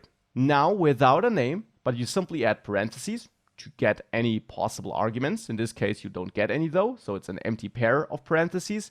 And then either that one line expression syntax with an arrow function, and then the code you want to execute. So here answer 2 chosen, for example. Or if I do the same on answer 3, you can also add curly braces for a possibly longer function body. So here you could now do some stuff and then in the end print answer 3 chosen, like this. And here I had 1 parenthesis too much. Now if I save that, you will see that if I click answer 1, 2, 3 here, we see answer chosen. That's from the answer 1 button, which executed our name answer question function. Then we had answer 2 chosen, which is coming from my anonymous function here, and answer 3 chosen, which is coming from the function here. And it's called anonymous because it has no name here. It just has the argument list and then the function body. Now, an anonymous function always is a good idea if you never need to call it from anywhere else in the code, because you can't call it from anywhere else. It has no name, but you don't need to, well, define it up here if you only need it in one place. So these are 2 function syntaxes, which you will also see throughout the course. Please note that this also is not executed immediately. This is just a function definition. I didn't add parentheses after that, which would execute it immediately. Instead, I just define my function here with the arguments in the function body, and I pass that definition of the function to onPressed, which therefore ensures that the raised button can execute the function when the user really pressed the button. So that's a lot of fun with buttons and functions, and it's a crucial building block of Flutter applications, because in your typical application, of course, you do interact with the user and you want to give the user some chance of interacting with the application. And that requires, well, exactly what we learned here. Nonetheless, right now, we're really just doing some behind the scenes stuff, right? We're really just printing something here. And that's nice for debugging so that we see that the buttons really are pressed, but it would be nicer to change something on the screen before we then also later work on the general layout and the look of this. And that is exactly what we'll do next. Let's make sure that something changes on the screen when we press one of these buttons. Now, for a start, to change something on the screen, let's make sure that we output a real question here. We got 2 questions here in this list of questions, and I want to start with my first question here at the beginning of the app. But once we press the button, and for the moment, it doesn't matter which button we pressed, I want to switch to that second element here. Now for that, let's first of all start by outputting the first element. So I don't want to hard code my question down there into this text widget, but instead I want to use the first element of my questions list. To do that, we first of all have to refer to questions. Questions is the name of the variable, by adding it here. But now questions is a list of strings, and I only want to take the first string and output it. To do that, Dart gives us a syntax for accessing the different items in a list with their different indexes. Each item here has an index. The index starts at 0 for the first item. That's important. Not at 1, but at 0. And we can access the different elements by their index. There are two ways of doing that. You can add a dot here after your variable names. And now, since questions in the end holds a list, which is an object, this has quite a lot of methods which Dart gives us automatically, because list is a default object built into Dart, and it's a more complex object, as you can clearly tell, with a lot of built-in methods. Now we'll use some of these methods throughout the course. Here, one method we could use is element add. And now here we could pass in an index, which, if you hover over that, needs to be an integer. And if that is 0, for example, you get access to the element at the index 0, which is the first element. So if I do that, and I save this, you see what's your favorite color here, because what's your favorite color is the first element here, and therefore it has the index 0. If I pass 1 in here, we would print what's your favorite animal should be the text here, of course.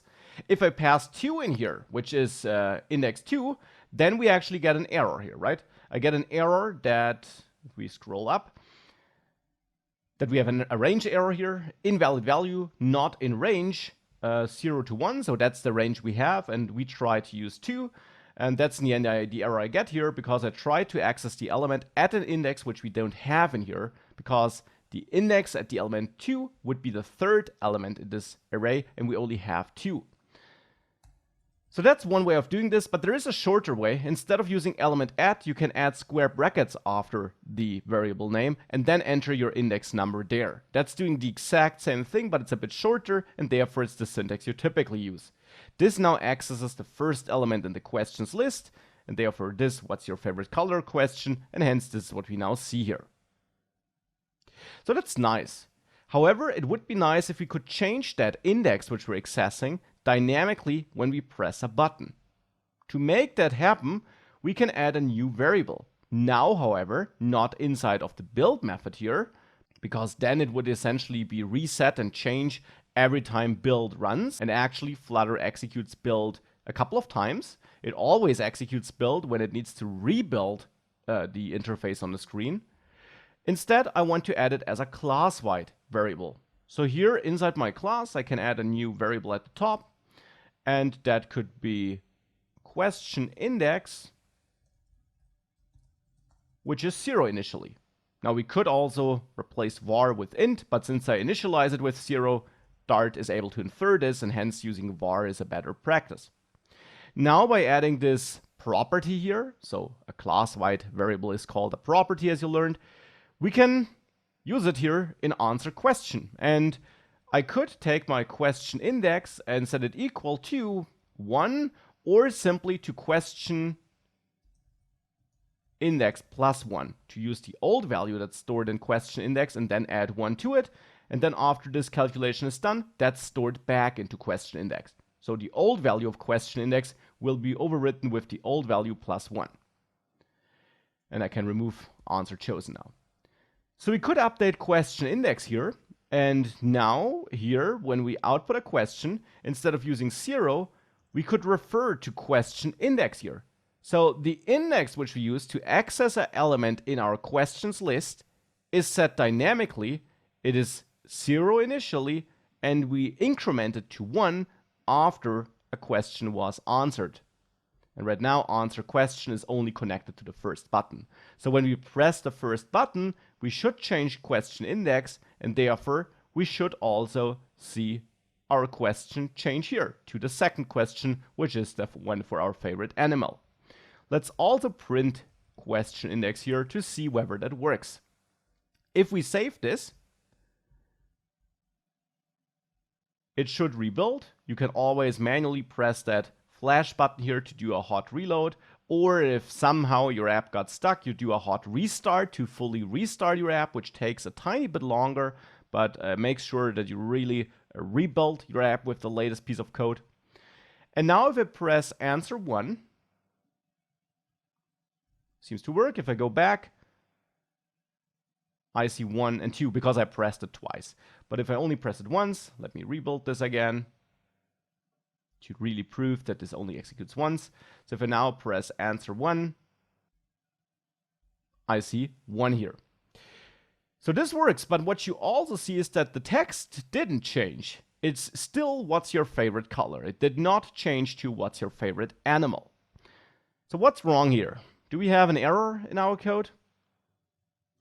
No, the problem is, and that's also kind of signaled here by the green squiggly lines, but that's a bit too cryptic, but the problem is in the end that we're trying to change some internal state of this widget. And for that, of course, we need to understand what state is, and then we'll understand what the remedy is. What's this state thing I mentioned? In general, state is data or information your app or your widgets in your app use. State can be things like a username, or in our case, the index of the question we want to show. So app-wide state would be things like, is the user authenticated? Or if we're building an app that users can use to find new jobs, we could have the overall jobs we loaded from a server. Widget state could be things like the current user input, or are we currently loading data and do we want to show a spinner, or as in our application, the widget state of the app widget we have could be which question is currently selected. And that state can and typically will change in an application. However, as the name suggests, since we're extending a stateless widget here, this widget can't have state. Now that might sound very restrictive and strange, since we typically have interactive applications where things should change. Why would we have widgets that can't change? Well, typically in your Flutter application, you will have more than one widget, and we'll soon have more than one widget here as well. And some widgets are only there to output something, like that text widget, which is built into Flutter. This is a widget which has no state in it. It gets the text from outside passed in. That is passed in when the widget is created, so it never changes whilst the widget is there. And it just outputs the text. It does nothing else. It doesn't react to clicks on the text or anything like that. Therefore, text would be a perfect stateless widget, and indeed it is. And a lot of the widgets are only concerned with outputting data with certain styles, certain colors, or in a certain structure. Some widgets, however, need to change data. Like our app here, we want to change that question index. And for this, we can convert that stateless widget into a so-called stateful widget. The difference between stateless and stateful widgets is that in a stateless widget, we have our widget and the build method, which is used to render the UI. Now we can pass in data from outside into the stateless widget through the constructor of that class, so of the widget class. We'll do this later too. And this data can change, and actually Flutter would rebuild that widget when that external data changes. But inside of the widget class, the data will never change. We can only receive new data from outside, and that will basically rebuild the widget. Now, a stateful widget also has a build method that builds a widget and that renders a UI, therefore. But here, we can also get our input data, so data passed in through the constructor of the widget class. But we also can have some internal state, and that's the core thing here. And this widget will get re-rendered, so the user interface will get updated by Flutter whenever either that external, that input data changed, or when our internal state changed. That's the core difference. And here we really just have a My App widget, which doesn't take any input data, so it doesn't even take that. But it certainly can't have internal data, internal state, because it's a stateless widget. Now, how can we turn this into a stateful widget now? For turning this into a stateful widget, you could think that you simply rename this into stateful widget, but now we have an error, because it's not that simple. You also can refactor this in Visual Studio Code and Android Studio if you have the Flutter extension installed, which you should have. Then you can check your key bindings and search for refactor. And you should find a key binding which you can use to get refactoring suggestions. And if you place your cursor on stateless widgets, if you click on that and you then use that key binding, here I get the suggestion of converting this to a stateful widget. We could do that, and in the future we will take advantage of this because it's super fast. But here I won't do that because I want to show you what makes up a stateful widget step by step. Now, the first step is indeed that you rename this to stateful widget. Stateful widget is a class provided by the material package here. So this exists, so you can use that. Now, however, a stateful widget is a bit more complex than a stateless widget. It's actually not just one class, it's instead a combination of two classes. So let's close the curly brace of our first class here. Let's add a second class with all of that content down there, with the build method and so on being part of that second class. This is now typically named myAppState. Not myAppState, but your widget name plus state after it. So in this case, myAppState, because my widget here is also named myApp. myAppState now extends state. And now you can open your curly brace again. State, again, is a class imported from Material Dart, and state is a generic class. Now comes the more complex part. Why do we have two classes, first of all? Because the way Flutter works internally, into which I'll dive a bit deeper later, is that the widget itself can be recreated. This class can be recreated. When the external data changes, this will be recreated, basically. The state, however, is persistent. It's attached to that widget, so it's attached to that element in the user interface which you see. But unlike that class here, it's technically not recreated. And that's important for storing your state, so that when the question index changes and the external data passed into the widget itself changes, only that is rewritten, is rebuilt, and our data here is not reset. And if that's not entirely clear yet, it will become clearer once we start passing data into the widget itself. So we have that separation so that this data here, the state, can be persistent, whilst this widget itself can be rebuilt. Now we need to tell Flutter that this state class belongs to this widget class, however. To us humans, to us developers, it's clear because of the naming, myAppState and myApp, but the naming is just a convention, it's not a rule. And therefore, Flutter does not take the name as an indicator that this class here belongs to this widget. Instead, to set up a connection, we need two things. First of all, state is a generic type, so we should add angle brackets there, and in between, we add a pointer at our class here. So here I add myApp. This tells Dart and Flutter that this state belongs to the myApp class. So this is one part of the connection. The second part has to be done here inside of the myApp class, so inside the widget. There, we have to add a new method, the createState method. Now here I get a suggestion by my IDE, and if I hit enter, it automatically adds it for me. Now createState, as you can see, is a method that takes no arguments, but that in the end has to return a state object, which is connected to a stateful widget. Now that's exactly what we have down there. It's an object that's of type state in the end, because it inherits from state, and that is connected to myApp, which is a stateful widget. So here we want to return a new myAppState object. Here we create a new object based on that class, which also knows about this class, and therefore we now connected the two pieces, the two classes from both ends. Here we also have override again, because createState is a method provided by stateful widget. It needs to be overwritten, and again, to be clear that we are doing this deliberately, we add override here. Now we have that connection set up from both sides, And now, with this change, the build method is now inside the state, not inside the widget, because the state holds the data that is used by the build method.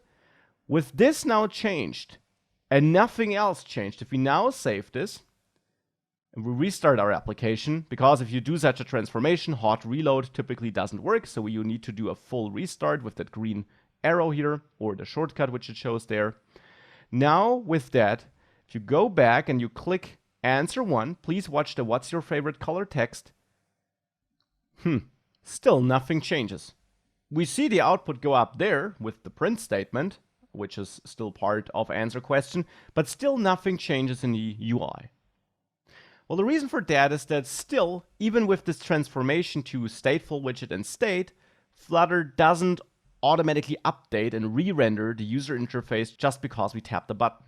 And that's good, because for performance it would not be that great if Flutter would re-render the user interface on every tap of the user. If we tap somewhere and Flutter takes this as an indicator to re-render everything, then our app would certainly have a horrible performance.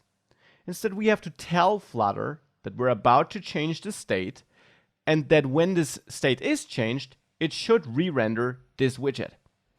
We do that by wrapping the code where we do change data inside of our state that is reflected in the user interface. And the question index is of course reflected because it controls which question is shown. So when we change that, we wrap this in a setState function. SetState is a function, or a method to be precise, that is provided by that state class which we inherit. And setState takes a function, typically an anonymous function, so a function here with no arguments and then the function body. And inside of this function, which we passed to the setState function, so a function that takes a function as an argument, that's just how it is. Inside of this function, we move that code where we change our property in this case, the property which also is used in build. Now with that, if we now save this, and we do a full restart, if you now watch what's your favorite color and I click answer 1, you see now it changes to what's your favorite animal. And this now happens because of setState and us using a stateful widget. Now throughout this course, we'll work with both stateless and stateful widgets. As you will learn, the majority of widgets will actually be stateless, because more often than not, you're just concerned with outputting something in a nice way. But occasionally, you need to change data. You need to react to user input and change something, and then we'll use stateful widgets, which are the other core type of widget Flutter supports and knows. By the way, please note that if you press this more than once, you of course get an error, because then you change question index to 2, and you would try to access the third question, which we of course don't have. Now with our stateful widget added, it's important to have a brief first look. I'll later have a more detailed look, but a brief first look at what Flutter actually does when setState is executed here. SetState is a function that forces Flutter to re-render the user interface. However, not the entire user interface of the entire app. Instead, what setState does in the end is it calls build again of this widget where you called setState. Now in our case, that is almost the entire app, right? My app, this widget here, with this build method, that is basically our entire app. But later in this course, we'll have bigger applications with more widgets, where we split that into more custom widgets. And therefore, it will really make a difference if you update the entire app or just that widget with setState. So setState updates this widget by calling its build method again. Now the build method goes ahead and rebuilds this widget tree. It basically goes through all these instructions again. Now that might sound very inefficient because the majority of this user interface didn't change, right? All the buttons are still the same, the app bar is the same, only this text changed. And therefore, Flutter, no worries, is pretty efficient about that. Internally, it has a lot of mechanism to go through that build method again, but to not re-render the entire UI again. So it does not redraw every pixel again. In the end, it just has its tools and its mechanisms to find out what changed on the screen and what needs to be redrawn. And therefore it will find out that text here changed, that this widget changed because the text we passed to it changed, and it will only update this text here in the end. Now again, I'll dive deeper into how that works and how we can find out what Flutter changed and so on. I'll dive into that throughout the course once we are a bit more proficient with Flutter. It's just a brief first look which I wanted to give you at this point, that build is getting called when you call setState, and that is why you see the change then.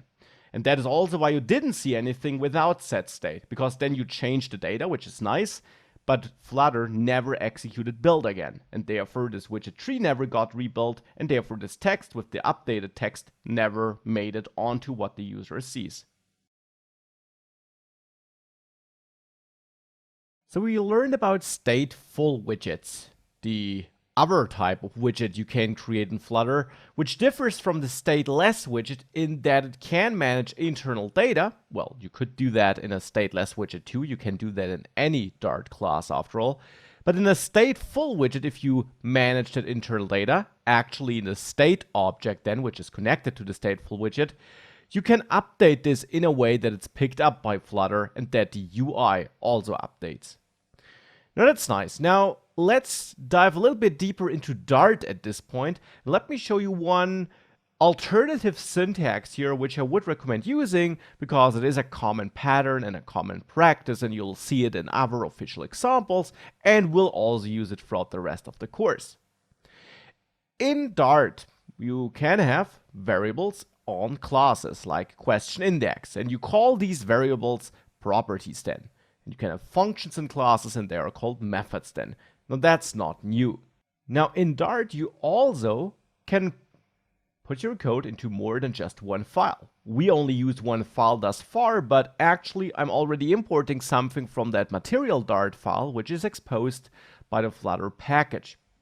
Now, as a default in Dart, every file is its own enclosed ecosystem, you could say, its own so-called library, which can be a confusing name because we have that lib folder that makes up a bigger library. But in the end, every file in that folder is its own mini library. These files can still work together with the help of import statements, but you can control what can be imported and what can be accessed in another file. And for example, you might want to restrict that this state object can be used and changed from inside another file. Now we only have that file here, right? But we'll soon add more files, and then we want to make sure that we can maybe use our widget in other files, because we are, for example, also using the material app or the scaffold widgets, which we get from material Dart. But in these widgets, we might not want to grant access to all the properties that are in there. Or to this class, we might not want to grant access at all from inside our files. Because the only thing that should use this class is the myApp class here, which needs the myAppState class to create that state. Now, of course, we as a developer, we are writing our own code, and we can simply not use that class anywhere else, and we're fine. But if you're working in a bigger team, or if you're sharing your application with other developers, then you might want to put some protection into place so that the myAppState can't be used or manipulated from outside this file. Because if it could be manipulated from outside, then maybe you could change question index from inside another file, and that wouldn't be picked up by that widget correctly, and your app might therefore get out of sync, or you might introduce weird bugs. Now, to inform Dart that this myAppState class should only be usable from inside the main Dart file, so from inside the file where it's defined, you add a leading underscore in front of the name. And of course, you also have to add that in all the places where you use that name. Now, this might look like a cosmetic thing, but actually that leading underscore is a special syntax in Dart, and it turns this class, which normally is a public class, which means it can be used in any file which imports the main Dart file. This turns it from a public into a private class. And now myAppState is a class that can only be used inside the main Dart file. So in our case, only in that myApp class here. And that's what I want, because since this state works together with this class, it should really only be usable inside the same file where the myApp class lives. So that is a common syntax you see. And on the same page, this variable and this method should also only be accessible from inside that file. Hence, we can add an underscore in front of question index, and then also again in all the places where we reference question index to signal that this should be a private property of this class here, which means we can't access it from anywhere else in our project. And let's do the same for this answer question function, or method as it is then called. Let's add an underscore in front of it, and then also add an underscore here. Again, this is basically a convention I'm following here. However, it's not just a cosmetic change, it really has an impact. It is a syntax understood by Dart. It doesn't change the way our app works right now, but now we really ensure that my app state and all the properties and methods in there can't be used from anywhere else than inside this file. And that is really important. A few lectures ago, I mentioned this strange input data. Now, what do I mean by input data? Let me explain this, and at the same time, let's also improve our look of this app, at least a little bit. And for that, we'll actually create a new widget. A widget which should wrap this question text here. Now, to create such a new widget, we can simply add a new class. Now, we can do this in the same file we previously worked in, but a good convention and rule is to only have one widget per file. There are rare exceptions to that rule. For example, if you have two widgets that really only work together and you don't really plan on reusing a widget in other files, but generally you want to have one widget per file. And therefore here I'll add a new file next to the main Dart file, and I'll name it question.dart. And this should hold my question widget. Now, you should actually, thanks to the Flutter extension which you installed, have a little helper here. If you type st, you should normally get some suggestions to automatically create some widgets. So a little shortcut, a little code snippet, which was added by the Flutter extension in Visual Studio Code and in Android Studio. If you get that, you can select the Flutter stateless widget option here and hit enter, and you automatically get a new stateless widget created for you. All you have to do here is add a name for that widget, which in my case would be question here. Now, this is in the end a class extending stateless widget, and you already get that build method with the override annotation, and it's the exact same widget setup we manually created at the beginning of this module. Now, here we're using stateless widget, and that is provided by the material file from the Flutter package, just like widget and build context and this container thing, which we haven't used before. And therefore, we have to add an import at the top of the file, which points at a package, and there at the Flutter package with /material Dart, so at that material Dart file. Now this is a valid widget. And there, let's get rid of container and let's add text here. And here I want to output the question text. The problem just is I'm managing my questions here in main Dart. Now, of course, we could move that questions list, or array as you could also call it. Array and list, these are interchangeable terms. You could move that list into the question widget. However, then you would have your list of strings in there, but the logic for changing the index resides in the main Dart file. Now, you could move that into the question widget as well, but we'll later also need it for our answer buttons, and actually already the answer buttons are in the main Dart file. We could move them into the question Dart file as well, but then we effectively would have moved basically everything from the main Dart file into the question Dart file, and that's not the idea behind splitting our app into widgets. So instead, what I want to do is I want to come back to that idea of getting some input data in a widget.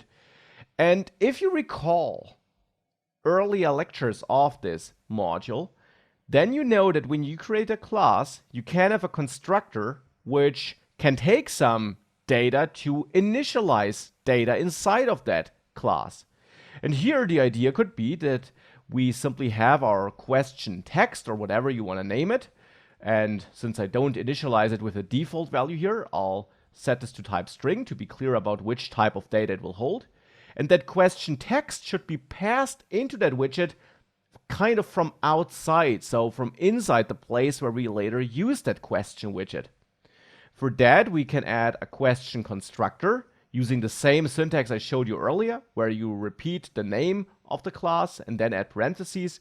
And then you can either use the long form with the curly braces, where you accept your arguments and then you store your arguments in properties of this class, or you use the short form, where you add a semicolon after the constructor, and then you use this question text, and now the first argument, which is passed to the question constructor, will be stored in the question text property.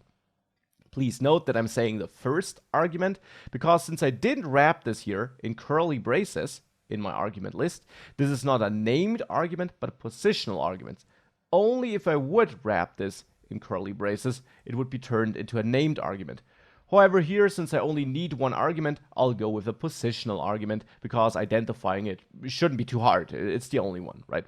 So this is my positional argument which is required, which will be stored in the question text variable or property here. And now down there in the text widget, which expects a text, I can simply refer to question text. So to this property, I can refer to it down there. Now, how do we use this widget then? Let's go back to the main Dart file where we at the moment have our text widget here. And now I want to forward my selected question, which I select in the same way I did before, not to the text widget, but to my question widget instead. To do that, we first of all need to import our question widget from the question file. So we add a new import statement at the top. And the convention here is to first of all have a block of all the imports that point at packages, and then a block of imports that point at your own files. Here you add quotes, single quotes or double quotes, doesn't matter, just be consistent once you made your choice. And there you now add a relative import path, which means you add /, which means look in the same folder as the main Dart file is, and then the name of the file from which you want to import, which in this case is question Dart. So now we're importing from question Dart, and that means everything that's in this file is now available in the main Dart file as well, unless you name it with an underscore in front of the name. However, question doesn't have an underscore, and it shouldn't, because we want to be able to use the question widget in the main Dart file. So here we now can use question instead of text. And since question, its constructor, expects to get a value for the question text, we still need to pass a value to this question constructor. So this is already correct here in the main Dart file. Now, of course, you might wonder, what's the benefit of this? Previously, we used text. Now we use our own widget, but in there, we also just use text. Of course, for this simple restructuring, it's not too useful. Nonetheless, it is a good idea to split your widgets or your app into smaller custom widgets. That can help with performance because it can make your rebuilds more efficient, and it also makes it easier for you to manage your code. Of course, not that much if all we had here was a single text widget, but the more complex of a widget structure you had here, the leaner your main Dart file gets as soon as you move that into a separate widget.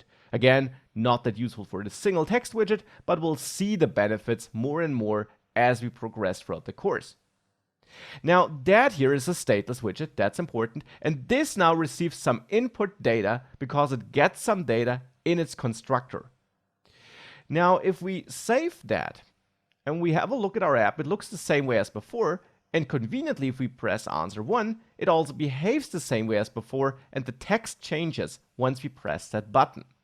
Now, this has one important implication. It means that what I mentioned on this slide is true. On the left side, on the stateless widget, it gets re-rendered when the input data changes. Now, that's exactly what's happening here. Here in main Dart, when we change the question index with setState, the build method gets called here, and therefore Flutter and Dart go through our widget tree. And in the end, they find out that for a question here, we are changing the text, right? Because question index changed because the index changed. So we select the second question in our list of questions now. So the input data to question changes, and therefore Flutter automatically calls build in the question widget here. Now, technically, it calls build for every widget here, but then the widget basically checks, did I change? And most widgets didn't change, but for the question widget, it now did change because it received a new text. And since it received a new text and was rebuilt with that new text, it also updates on the screen. So that is what Flutter does for us. We rebuild the stateless widget, not because it changed internally, it can't, it's stateless, but because the data from outside changed when the build method in main ran again. So that's what's happening here. Now, one syntax improvement which we should do here, because I'm already getting a warning here, this here is a property of the question widget, which, like this, could be changed internally. Now, of course, that wouldn't be reflected on the user interface, as you learned, because it's stateless, but technically inside of the class, you could change this, because there's a difference between the Dart features, and there, in any class, you can change data, and how Flutter uses that class. And that's what that warning tells us. This class is marked as immutable. That happens inside of the stateless widget in the end. And yet we have an instance field, which is in the end just a property, which is not final, which means it could be changed. You could change that string from inside that class. And therefore, it's a good convention and recommended that you add final in front of this property definition here. This tells Dart that this value will never change after its initialization here in the constructor. So this change doesn't count. That is okay. So when data is received here in the constructor, that will be stored in question text, because in the end, that all happens when this object gets created based on the class. The constructor, remember, gets called when the object is created. At this point of time, the data we receive in the constructor is stored in that property, so that is okay. But thereafter, once this object, and therefore this widget, is live, so to say, we can't reassign this. We can't assign a new value to question text. We didn't do that, but now we would get an error if we tried to. And that only makes sense because since it's a stateless widget, changing this wouldn't have any effect, and now we're really writing code that makes this super clear. So adding final here is a common thing you will see throughout this course and something you should add here. Now with that, we have the same behavior as before, but in our own widget. And our custom widgets will become more and more important the more complex our widget logic gets. We can already make this a bit more complex by adding our first little styling to this text. Thus far, we haven't really styled anything. Well, now we can do at least a little bit of styling here for our question text. So let's style our question text. And for this, here on text, we can actually pass more than just the text that should be output. That is the positional argument of the text widget, which is built into Flutter and the material Dart file. However, this also has a couple of named arguments. For example, the style argument. The style argument, if you hover over it, takes a text style object. And now this is not a widget, but a normal object based on the text style class, which in turn is provided by material Dart. You simply create a new instance by instantiating text style like this. Like you always instantiate classes, right? You always do that by using the class names and adding parentheses. Let's add a comma here. And now text style in turn takes a couple of named arguments that allow you to configure the text style. For example, you can set a font size. Now, as always, you can hit Control Space to get a list of things you can set. You can, for example, change the color and so on. But here I'll set the font size. And I just want to set this to, let's say, 28. If we do that and we save this, you see now that's way bigger. And that's already better, I'd say. It would also be nice if that were centered. We can easily do that, not with the help of style, but with the help of another named argument on the text widget, and that would be text align. Here we can set text align, and this requires a text align value. Now here you could instantiate text align, but actually this now works a bit differently.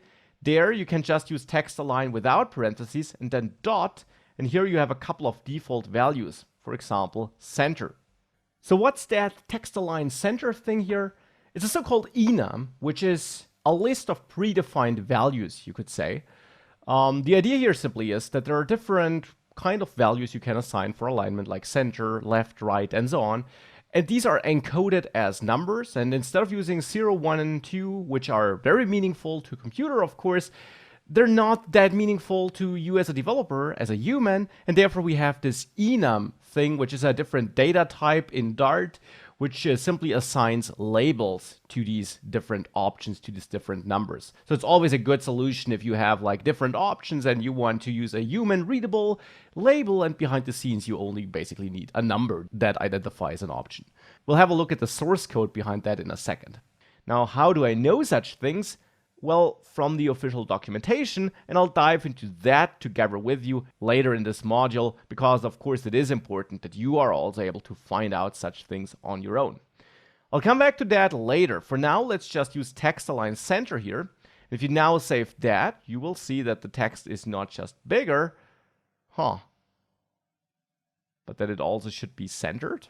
Doesn't really work, right? A reason for that is that by default, the text widget only allocates as much space as the text needs. We can change this, however, by wrapping our text here in another widget. And that would be a container widget, for example. Container can be wrapped around our text here. So open and close parentheses after text. And container takes a child named argument, which now is the text. So that is now the widget that's wrapped into container.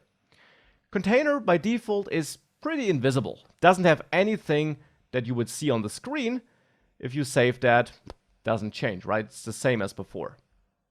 So what we can do with container, however, is there we can set a width.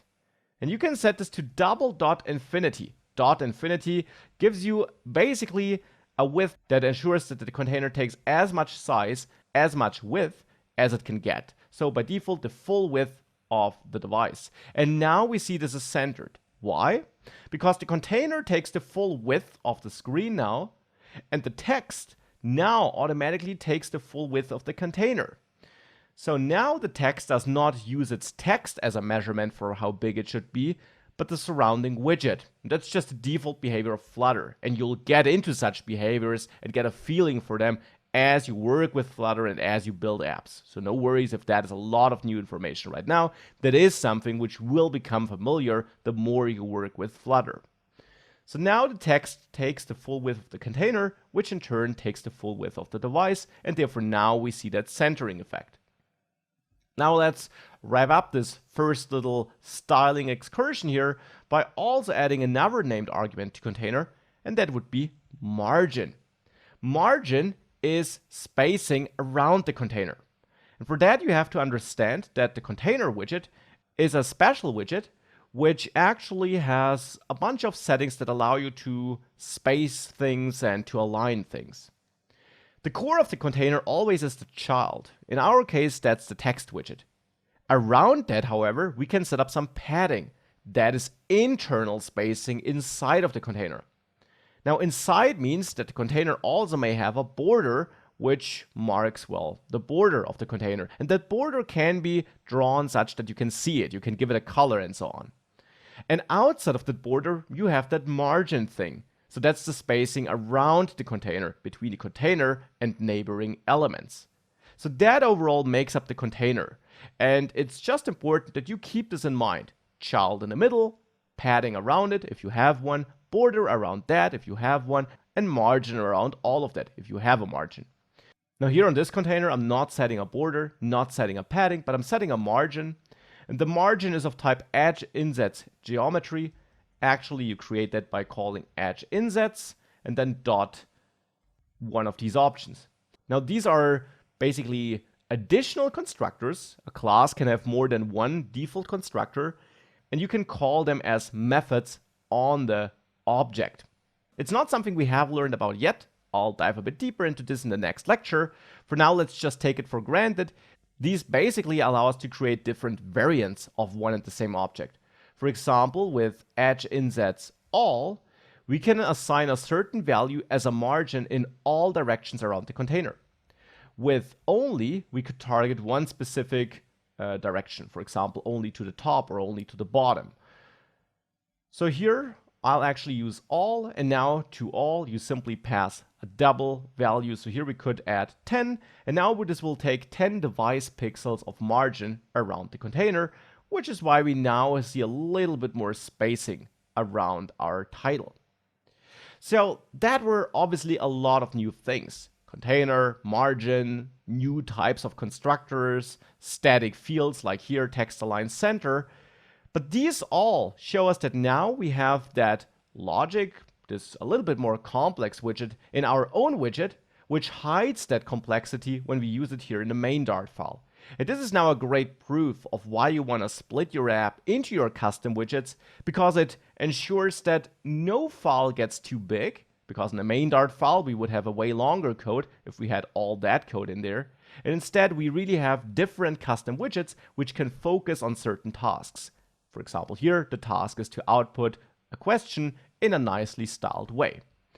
Now with that, let's dive into special constructors in the next lecture. So what's up with text align center and edge insets all? These are certain Dart features, not Flutter specific, and they're not exactly the same. This here is a special constructor. Edge insets has multiple constructors, and you can see them here if you add a dot after the class type, so without parentheses, then you see all these constructors here. Now these features exist to allow you to create an object in different variants. Now it can always be nice to look into the raw source code to understand what's going on. And you can always do that by holding Command on macOS or Control on Windows, and then you hover over the thing you want to learn more about, and it now turns into a link which you can click. And if you do click it, you're taken to the framework code. We see that enum I was talking about, you created with the enum keyword here, as you can see, and we'll do that manually later. We'll create our own enums. For the moment, let's basically ignore that. These are just different options we have for alignment here, which are then picked up by Flutter once we assign the value to align our text per the option we chose here. What's more helpful is diving into edge insets here. So if we dive into this, we now see it's a class that extends edge insets geometry, which is interesting because you might remember that if you hover over margin, this takes an edge insets geometry value. So it's good that edge insets extends this. This means that if we instantiate edge insets, we automatically get an object of type edge insets geometry, because if you have a class that extends another class, that class that does extend always has its own type as well as the type of the class it did extend. That's also a default behavior of Dart. Now in here, we see that there are a couple of special constructors here. We repeat the class name, which always means it's an instructor, but then instead of directly adding parentheses thereafter, we add dot some name. And that is a Dart feature which allows you to define multiple constructors per class. Now, without diving too much into the internals here, in the end, that just means that each constructor creates a new instance of this class, but with different configurations, with different settings. And that all is just done to make it easy for you to create different edge insets, which is basically a settings container setting up spacings, setting up different edge insets containers with different configurations with these utility functions here, with these utility constructors. If I go back to Dartpad, we could have created that for person as well. We could have added our own constructor by adding the name and then dot and then any name of your choice. For example, very old. And in there, we could have accepted the name and then said that this constructor by default sets age equal to 60. So here we can't set the age in the constructor. It's always set to 60, and we can only set the name. And now this would be a helpful constructor if we wanted to create a person, p3, that always is 60, where we only want to set the name. So we could use the very old constructor and set this to, well, max again, so my name again.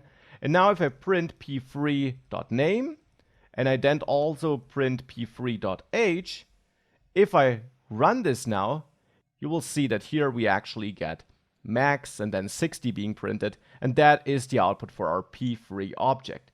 So these special or these extra constructors are really just there to give you the same type of object you would get with the normal constructor, but with some predefined settings, some different behavior they run inside of the constructor.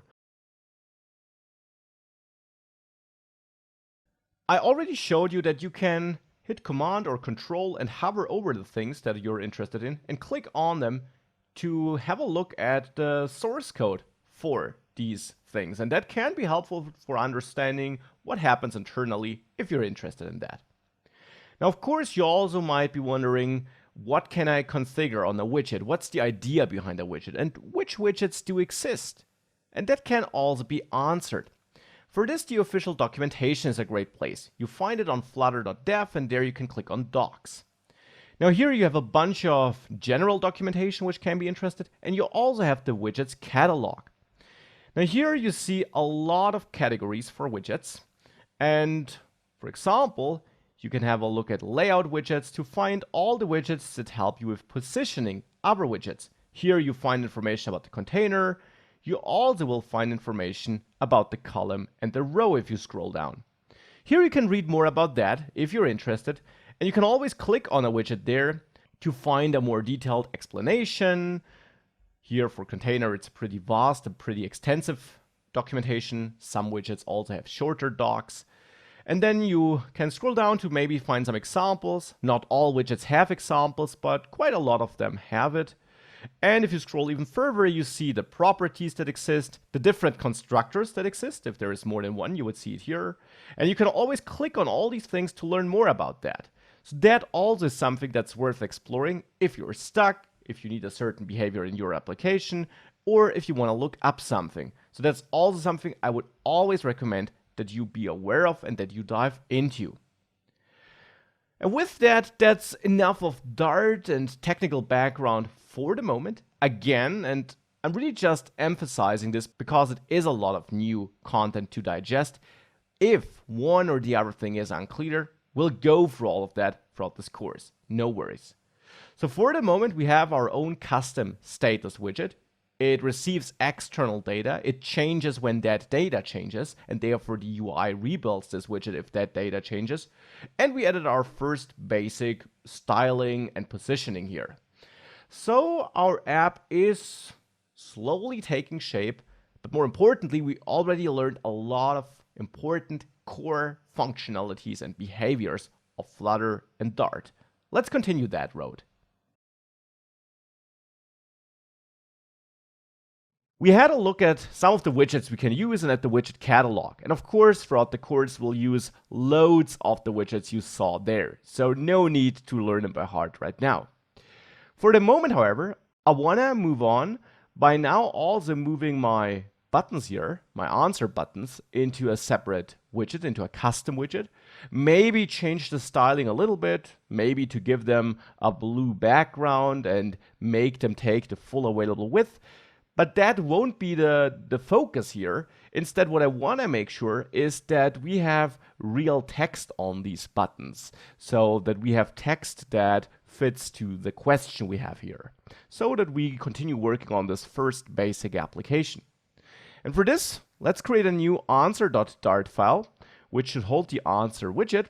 And there we need to create a widget now. Now you could think that you need to create a stateful widget now, right?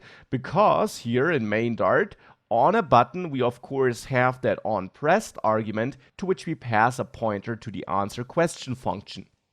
Now, just because we register a function here for an event does not mean that the raised button has to be in a stateful widget.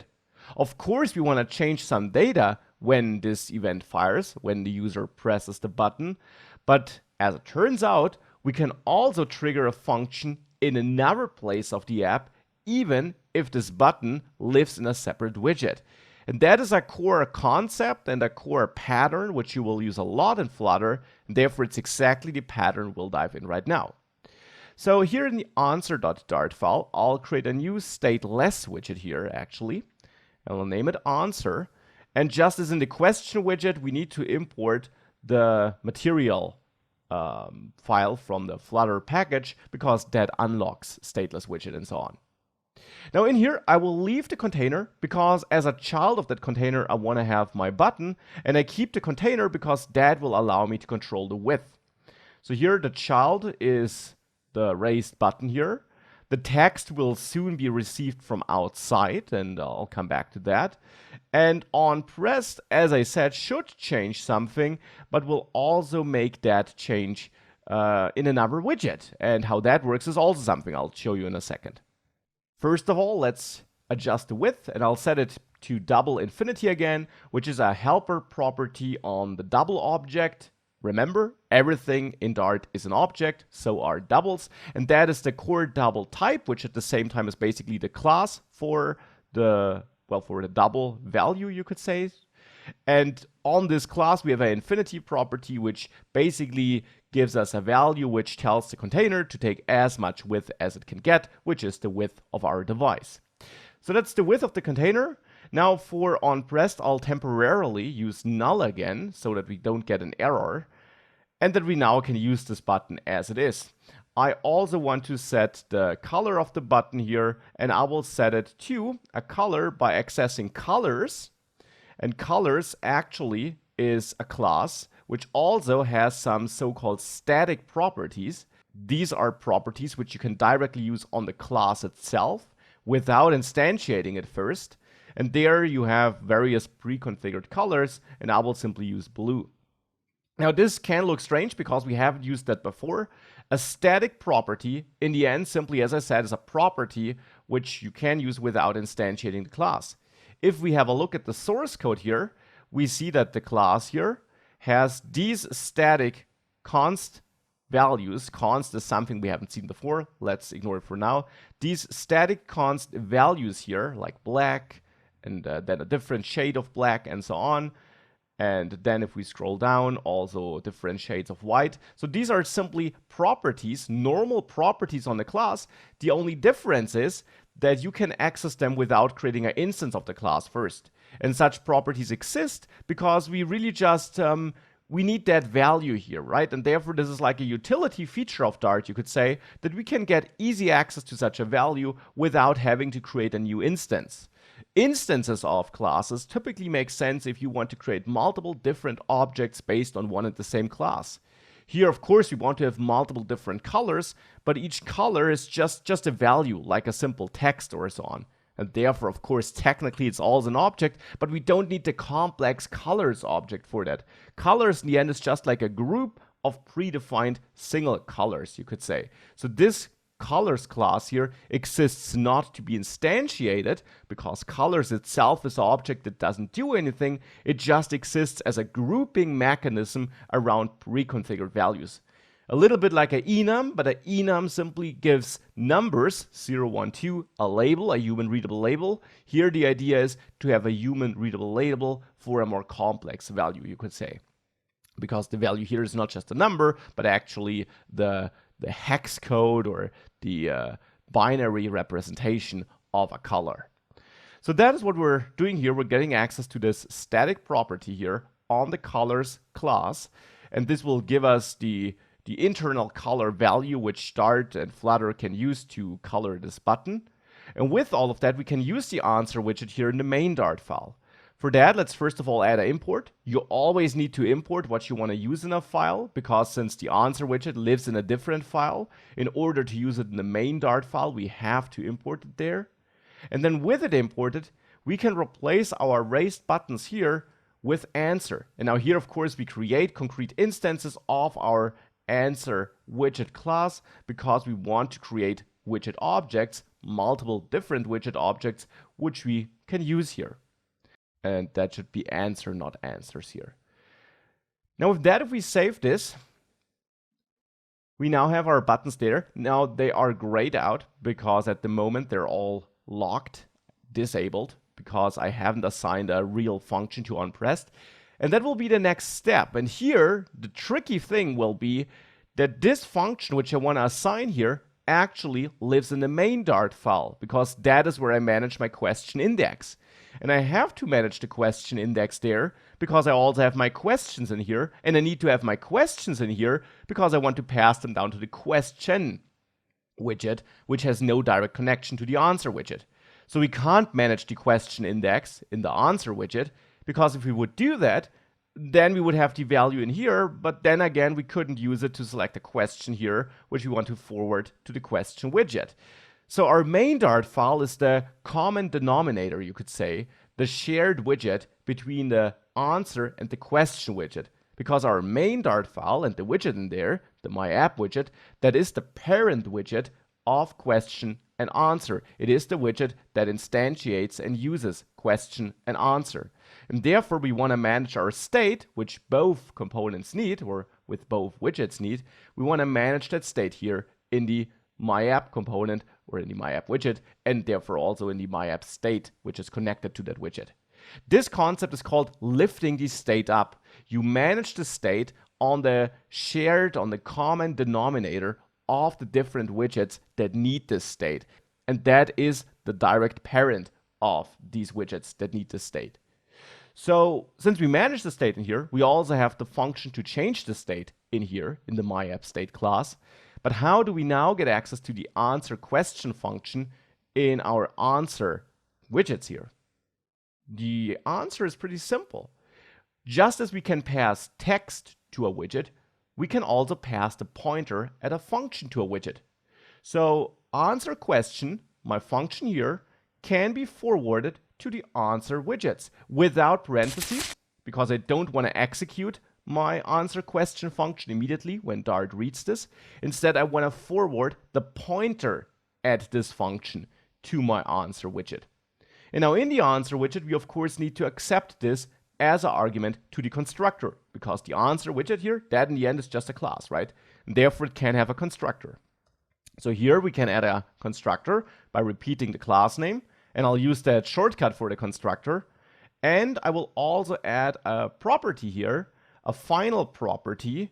The type now is function, which is built into Dart, and as the name suggests, this means that the value stored in this property has to be a function, or a pointer at a function to be precise.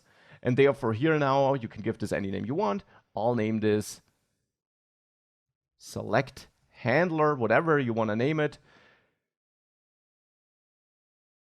And in my answer constructor, I now store whatever I get here in select handler. Now what I do get in here in my answer constructor is a pointer at the answer question, and this pointer is stored in this property in my answer class. And function simply means that what is stored here has to be a pointer at a function. And now since we have that pointer at a function, which is exactly what I need down there, I can use select handler here.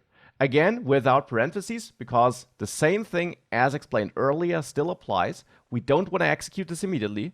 And hence, now we should have a setup where we can trigger a function that's actually defined in a different widget from inside our answer widget, because we pass a reference to that function down to the answer widget here in our MyAppState.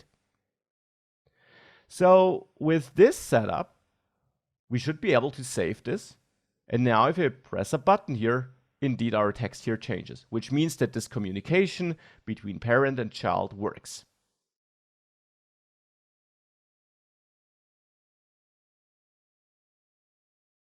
Passing our function down to the answer buttons works. As a next step, I want to make sure that we show some meaningful text here instead of always answer one. And as a little stylistic thing, I want to adjust the text color. We can do this by setting the text color argument on the raised button. And there we can set this to colors.white. Again, colors is this utility class which groups a bunch of predefined color codes, so to say, and I assign this color code to text color, which will unsurprisingly color this text white.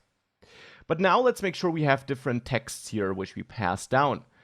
And for that, our question here now has to become a bit more complex, because now a question should not just be a string, the question itself, it should also contain information about the available answers. Now, of course, as long as our question is just a string, we can't put any additional info in there than the question text. So what we need now in here is a more complex object which can group multiple pieces of information together. The text for the question, but also the texts for the answers. And what could we use for that? We could create a new class which has all these features we need and use that class to create objects here. And that would be a perfectly viable way of managing this. Would be perfectly fine. However, since you're also taking this course to learn a little bit about Dart, I'll actually show you a different data structure that's also built into Dart, which can also be useful if you have relatively trivial data structures which yet are more complex than just some text. And that would be a map. You create a map with curly braces or by using the map class like this. But let's use the curly brace syntax. So it's a little bit like a list, which you create with square brackets. But a map now is not a list of values, but instead a collection of key value pairs. You have a key to identify a value. For example, here, you could have the question text key, and you put the key between quotes, double or single quotes, doesn't matter, just be consistent.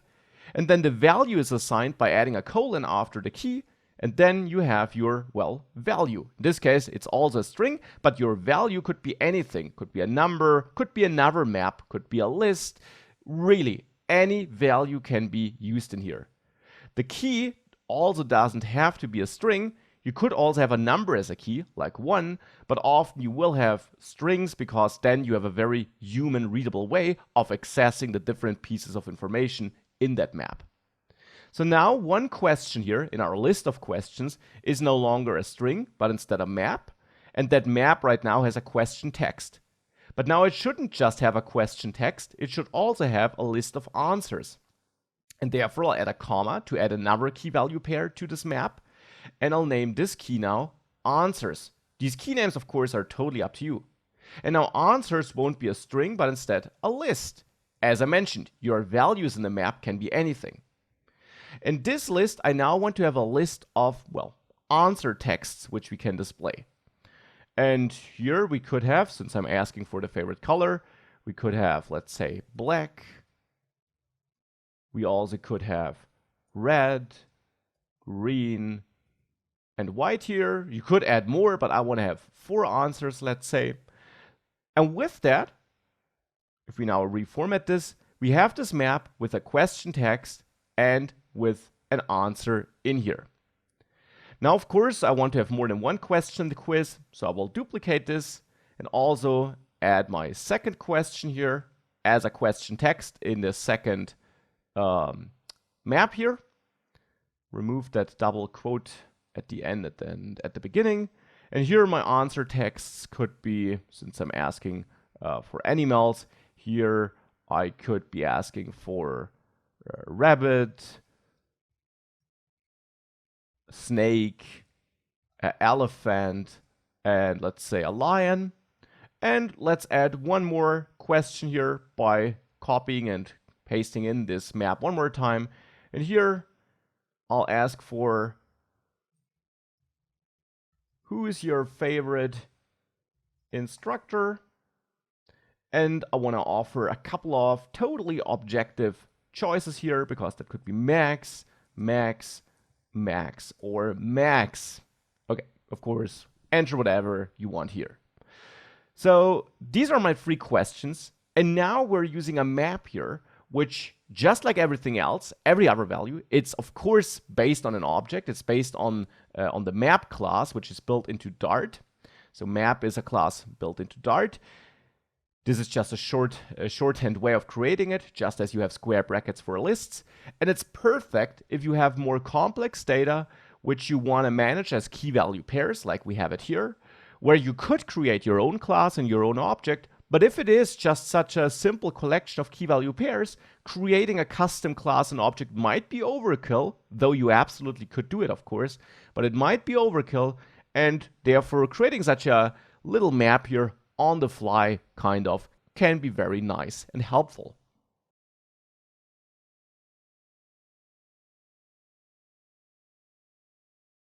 With the questions now being re-added as maps, in order to pass down our question text here, it's not enough to select a question by index. Instead, now in there, we of course have our question text key, which we're now interested in. So we're interested in the value, of course, but we do access this value through its key. Now, how do you tell Dart that you want to get the value for a specific key? Down here, I'm selecting a specific question in my questions list. And that's important. This list here is still a list. It's a list which now holds maps, and in this map we have a combination of string keys and then various objects. And Dart is inferring that we have a map with object values here because we have a mixture of values. Here we have a string value, and here we have a list value. And therefore, Dart goes back to the generic parent type, which every object has in Dart, and that would be, well, object, because everything is an object. So we have a list of maps where every map has a string key and different kinds of values. How do we get access to the value now? Here we're accessing a specific question through its index, and therefore now this here yields us a map. For index 0, it yields us the first map. For index 1, it yields us the second map. If we now want to get access to a specific key, we again use squared brackets here, so not curly braces, but square brackets. We use square brackets to access a key in a map, and we simply use the key name in here, inside of the square brackets. So on all the questions, I'm accessing the question with index 0, 1, 2, and so on. And then here, for the chosen question map, I access the value with the key question text. So that means I access this value, or this value, and it's this string which then gets forwarded to the question. Awesome. We can forward our value to the question. That's of course pretty neat. Now, how can we create our answers dynamically based on the selected question? We always have 4 answers, so we could hard code our answers here. But of course, we could also have one question with 4 answers and another question with only 3 answers. So it would be nice if we could create these answer widgets dynamically based on the current question. And that, of course, can be done with Dart. Instead of hard coding the answer widgets here, what you can do is you can access your questions here. So access questions, which is a list. And now, and that's really nice, map that list into something else. That means transform that list into something else. So that instead of a list of maps, we have a list of widgets. And that list of widgets could then be added here and merged into our list of widgets in the column. For that, you have the map method. Again, questions is a list, and the list is a class, an object in Dart, and that class defines a map method. The map method executes a function, which you have to pass as an argument to map, on every element in the list on which you're calling map. So in this case, on every element in the questions list. So we have to pass a function to map, and you could use a named function, which you could create up here, or you use an anonymous function, since we really only need that function here and in no other place of our file. So here I'll define a function, and that function automatically receives an argument itself, which will be passed in by Dart, and that's the current element we're looking at, because this function will be executed for every element in the questions list, and the current element for the current function execution, that is received as an argument inside of this function, which is applied to every element. So here we get the question, single question we're looking at, and now in here we have to return a new value, because map returns us basically a new list where we don't have to keep the old structure. So it doesn't have to be a list of maps. It can be a list of widgets, and that could be something we merge here into the column. Now for that, we want to return a widget here, because we want to, for every element in questions, we want to return a new element which basically replaces it, and that should be a widget now. So here I want to create a new answer widget. And to that answer widget, I want to forward question. However, we're actually calling map on the wrong thing now, because questions is a list of maps, right? Actually, I want to go through all my answers for the question we're currently looking at. So we should fine tune this a little bit. And here we access questions for the currently selected question index. And there we now select a key, and that key now should be answers, and that will then give us a list of answers, and that's actually what I'm interested in here. So map now takes a function which runs on all our answers, and hence in here I get answer, and I forward that answer to my answer widget. Now here I'm getting an error that map isn't defined on the class object. And the problem we're having here is that Dart fails to infer that the answers key always holds a list. It does here, but Dart simply doesn't see that. It's simply something Dart can't detect. Now to fix that, we can tell Dart that answers is a list by wrapping this part all the way up to after this answers key we're accessing here into parentheses and adding the as keyword, which allows us to tell Dart, hey, this will have a specific type. I know it. And we know that this will be of type list full of strings.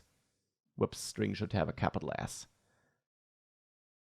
So now we tell Dart that answer here, answers which we access, will actually be a list of strings.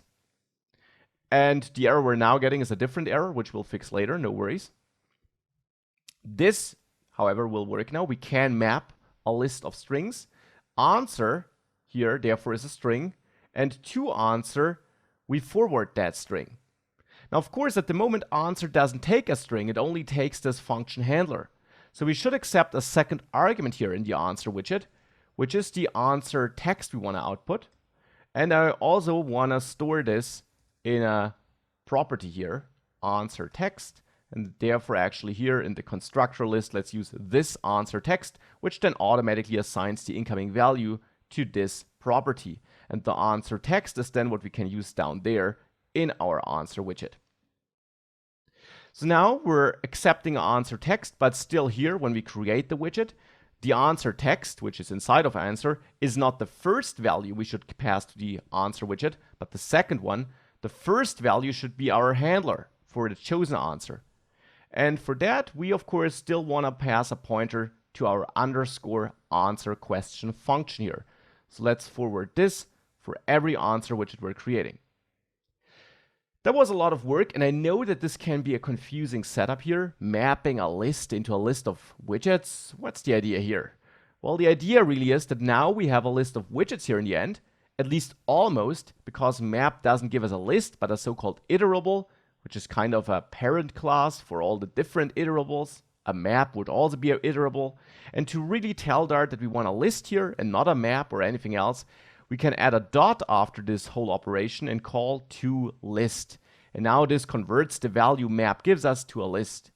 Also, please note that map does not change the original questions list. It does not change this variable or the value in there. It generates a new list instead, based on the old list, and then the transformation we do in the body of that function we pass to map. The remaining problem now is that we have a list here, and here column also takes a list of widgets, but with that we would have a nested list. We would add a list in a list. Actually, we want to have a couple of individual items in that list of children. And to get that, we can use another operator that's available in Dart. It's the so-called spread operator. You can add 3 dots in front of this, and now I get a warning because it's a relatively new operator, but it is supported in the recent versions of Dart. And what this spread operator does, what these 3 dots do here, is they take a list, which is exactly what we have here, and they pull all the values in that list out of it and add them to the surrounding list as individual values, so that we don't add a list to a list, but the values of a list to a list, having only one list without a nested list. So this is what we're doing here. And with that, we're having a transformation where we transform every answer into an answer widget. We then make sure that this is a list, and then we take these generated answer widgets and we add it to this list here. That was a lot of work, of course, but with that, if we save this, we indeed see 4 values here for our 4 answers, and if I choose one and we go to the next question, you see that these answers change. And if I click again, since I already was on the second question, now I get an error, because now I try to advance to a question which we don't have. Of course, we could implement checks that avoid that we can go to a question which we don't have, But for the moment, I'm happy with the current state.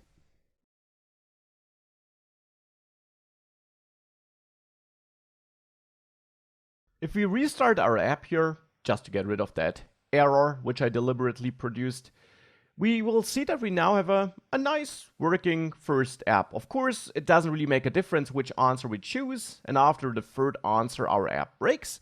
These are all things we can and we will tackle, but other than that, we covered a lot of the core important features which we need to know. Now I want to take a step away from Flutter again and have a look at a Dart specific feature. A feature which we already saw when we had a look at this colors thing. There, if I clicked on it, you saw that this is a class which essentially groups a couple of static properties, which are properties we can access without instantiating the class, which therefore ensures that the class is basically like a grouping mechanism for these utility values which are provided out of the box. That's not the thing I want to primarily look at though. It's this const keyword here instead, because we saw something similar already. In our answer widget, we also have final. Now, both final and const sounds like we're creating values which can't change, right? A constant value is probably the opposite of a variable. It's a variable that doesn't change, hence it's pretty constant in the value that's stored in it. But a final value also is a value that doesn't change. So what's the difference? Let me go to the main Dart file. Here, this questions list here, in the end, is a constant, if you will. Why? Because the values here never change. Okay, but isn't that the same as final? Indeed, we can use final instead of var here. And actually, that would be better than using var, because now we're really clear about the fact that we never intend to change these values once our program runs.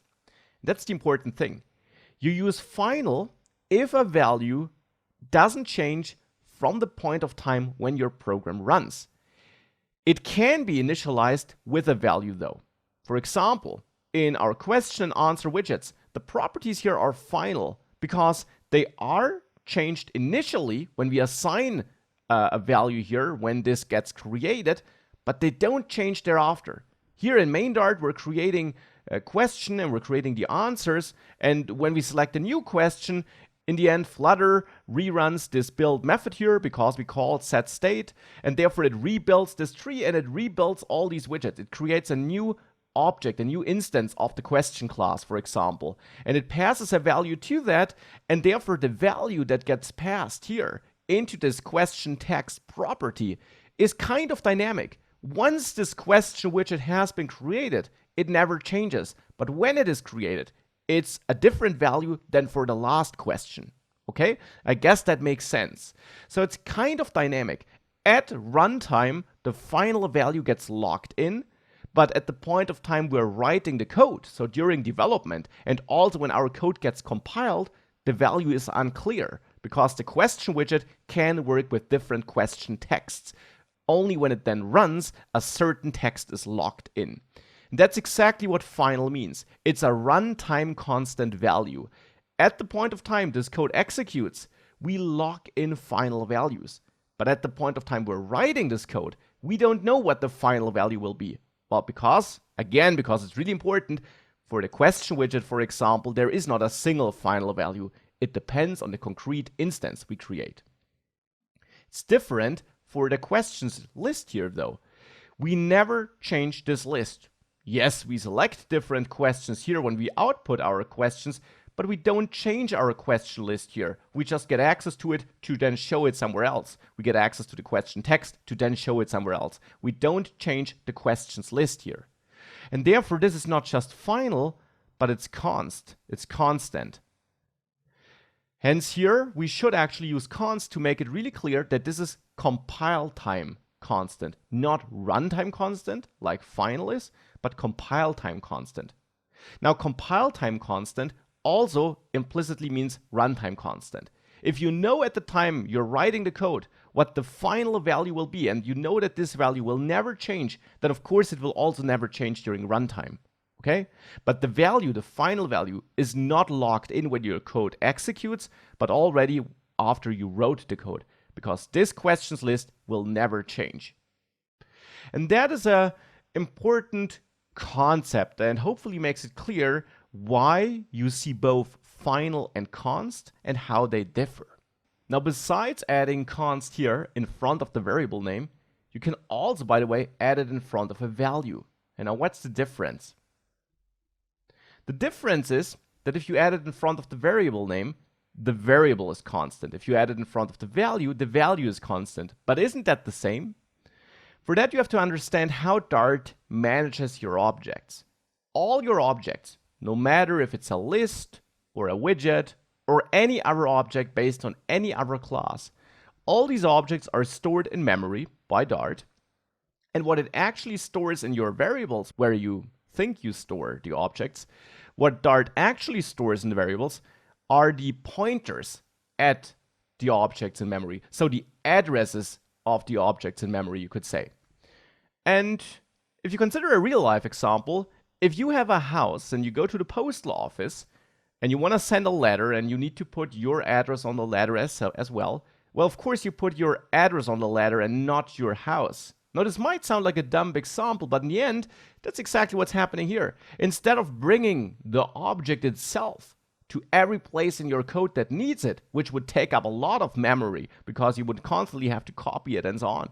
Instead of doing that, Dart is pretty smart and stores the object only once, somewhere, and then only takes the address in the different places. It's in the end also what we do with answer question with this function. In the end, a function also is just a variable which holds an address to this function code, you could say. And therefore, we can pass this address, this pointer, as I also called it, at this function. We can pass this to our widget where we then bind it to onPressed, because onPressed now has the address of the code it wants to execute when the user clicks the button. And that's not just the case for functions, but for any object. Now, when we turn a variable into a constant, it implicitly also treats the value as constant. But you could do the opposite. You could have a variable questions and still have a constant value. And now what would be the result of that? Now what is allowed is that you assign a new value to questions. You could set questions equal to a new list now. And even if it's an empty list. This is technically a new list. It's a new object in memory. It's not the old list without elements. It's a new list. It's a new object. And I stored this new object in questions, and therefore what I actually stored in questions is the address of the new object. But what this means is that the old value of questions, which was the address pointing at the old object, is overwritten. Now, by the way, for the rest of the course, I will always say we store an object in a variable, we store a list in a variable, even though technically we store the address. But saying it in the other way is simply easier. But that's important to understand. We had the address here, now we're overriding it with a new address. This is allowed if questions is a variable, even if the value here is constant. If I change questions to be a constant, however, I will get an error down there, because now I'm trying to assign a new value to a constant variable, and that is not allowed. So that is why we should use const here if we never want this to change, because then we avoid dumb mistakes like accidentally assigning a new value. So this does not work if questions is a const. But what's about that const value now? For that, let me give you a brief other example. Let's say we have a variable, dummy, and that is a list of text where I have hello. Now, what I can do is I can call add on the list. Add is one of the methods that's provided on the list object. And I can add a new value, and therefore if I print dummy here, and that reloads, I see hello max being printed here, because I print the full list and I added an item to the list. Important, unlike map, add does modify the original object. It does modify the original list. So here I modify the original list by adding a new item. If I added const here, this would not work. If I add const here and I save this, now I get an error. During compilation, because it's a compile time constant. So during compilation, I get an error that I cannot add to an unmodifiable list. And that's great. So you should always be pretty explicit about your goals in your code. And if you know you have a list where you maybe want to reuse the variable, and assign a brand new value to it, that would be allowed because it's a var. But where you never want to change that object, then make the value a constant. If you have a list where you know the values will never change, well, then make the whole variable a constant so that both the variable and the list is protected against changes. And if you have data where you know it will not change once it has its initial value, then make it final. Now, these were a lot of new concepts, and of course it's a bit overwhelming right now, which is why we will, of course, use all these things throughout the course, and therefore it will become more and more natural to work with final and const. I found it important to introduce this right now, though, because I want you to learn and write clean code right from the start, and you will see final and const a lot in Flutter classes, in other examples, and also in this course.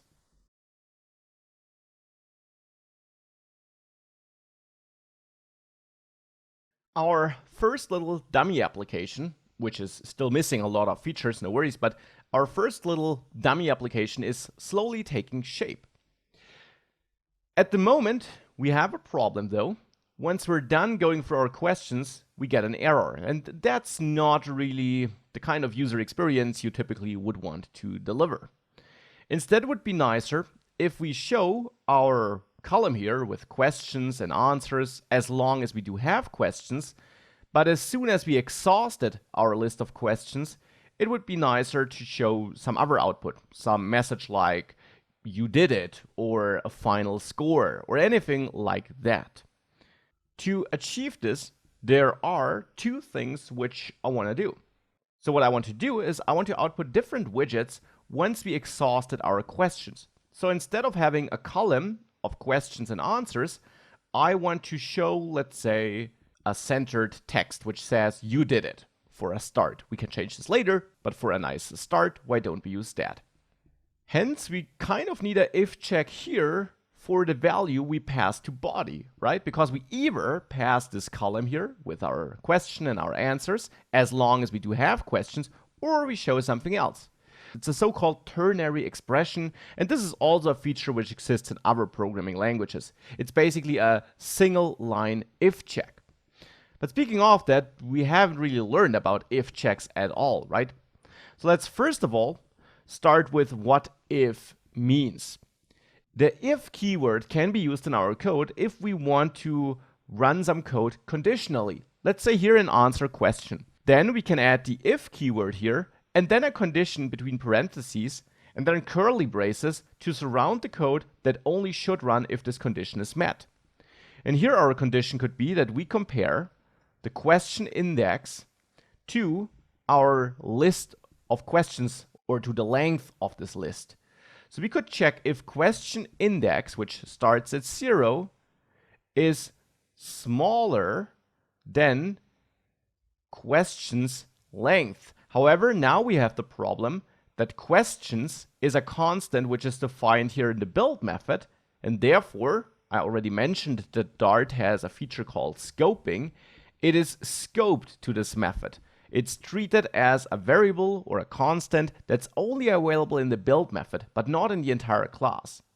Well, the solution is relatively easy though. You simply take that entire list and move it out of build and add it as a variable or as a constant to the overall myAppState class, like this. Now here, however, we get an error that only static fields can be declared as const. So basically Dart doesn't allow const here on the class level. There are two solutions. We could add the static keyword in front of that to fix this. Now Dart is happy. Or you change this to final and maybe just add const here to make it really clear that this list will never change. Both is okay. I will go for final and then here my const value. Now questions is a property of this class and we can use it anywhere in the class, including this function. With that, back to this if check. Here I'm having a Boolean comparison. I'm comparing questions index to the questions length. And what this does is if the length here, let's say that is 3, if that is greater than the question index, then this here will return true. because I'm checking if question index is smaller than question length, and this question has two possible answers, true or false. And this is another important type in Dart, which I haven't mentioned before, a Boolean. A Boolean is true or a Boolean is false. It's a specific type, bool, which is built into Dart, and it really only has these two values, true or false. And therefore it's awesome for if checks. This here automatically yields a Boolean. This expression here, thanks to this comparison operator, yields true if this condition is met and yields false otherwise. And we only make it into this if block here if this here resolves to true. We could also check for if true, then this code here would always execute, but of course that's a bit of a meaningless check. The same would be true for if false, then this code here would never execute. Instead here you want to have a comparison or a sum check that can sometimes return true and sometimes return false. Besides the smaller than operator, you also have greater than, smaller than or equal, greater than or equal, so the two values have to be equal, or not equal. These are other operators you can use here, but here I want to check, is the question index smaller than question's length? This means that since we have 3 items in questions, this here always is free, because again, questions here is a list with 3 maps. So question's length always is free.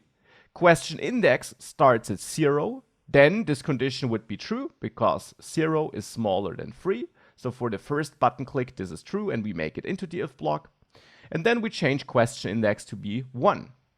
So for the second time we click a button, this also is true because 1 is smaller than 3. Then we change it to 2, and therefore for the third time, this is also true. So what I actually want to do here is I want to print we have more questions. However, as I just explained, this even is true if we have no more questions because we check before we change the index. So we should actually move that to the end of that so that we first changed question index before we check if we then have more questions. But with that, if we now restart the app, what should happen is that when we click a button, is that we see we have more questions twice for the first 2 button clicks, but thereafter, for the third button click, we see no output. So if I now scroll up here above the error, we indeed see we have more questions twice, but after the third click, we no longer see that. Now that's a normal if check. How can we now bring that down there into our widget tree? So in the last lecture, I introduced if statements. You create if statements by writing if and then between parentheses your condition. Now, whenever this condition here is met, you make it into this body of the if statement, which is found between these curly braces. And just as after all such body statements with curly braces, you don't have a semicolon there. Now, what goes between these parentheses, though? Now, as I said, a condition. But to be very precise, what goes between there is actually an expression that resolves to true or false. And that's a specific type in Dart. And this type exists in many programming languages. It's called a Boolean. So here, for example, we have a new variable. Let's say we're tracking the logged in status of our user. And that could be set to true or to false. And that would be a Boolean. A Boolean is a value which is either true or false. There is no other possible value. So true or false. And of course, this is a very handy type of value, a very handy data type, because often in programming, you have these two options. And you especially need Booleans in conjunction with if statements. Because here you in the end want to find out if some condition is true, then do this, or if some condition is false, then don't do that, but maybe, and that's also something you have on an if condition, maybe you then do something else. So that would be your else block here, which you can also specify on an if condition to have an alternative if this is not met. You don't need to have an else block though. It's totally fine if you just have the if block, then you might execute this code or do nothing if this condition is not met, or, well, if you have an else block, then you have an alternative code to run. So both is possible, and Booleans are the key to that. Now, the condition here typically is one of two things. Either you're referring to a Boolean here, so to a variable that holds a Boolean, and then somewhere in your code, you probably have a way of setting this dynamically, because of course, this code snippet here right now doesn't make a lot of sense because is logged in is hard-coded to be false, hence you can never make it into this block, you would always go into the else block. But if is logged in is controlled somewhere else in your code, if it is set dynamically based on some user input or some other action that is occurring, then this here is a typical check. Now what I'm doing here, by the way, is a shortcut to equals true. I'm comparing if is logged in, so the value stored in this variable is true.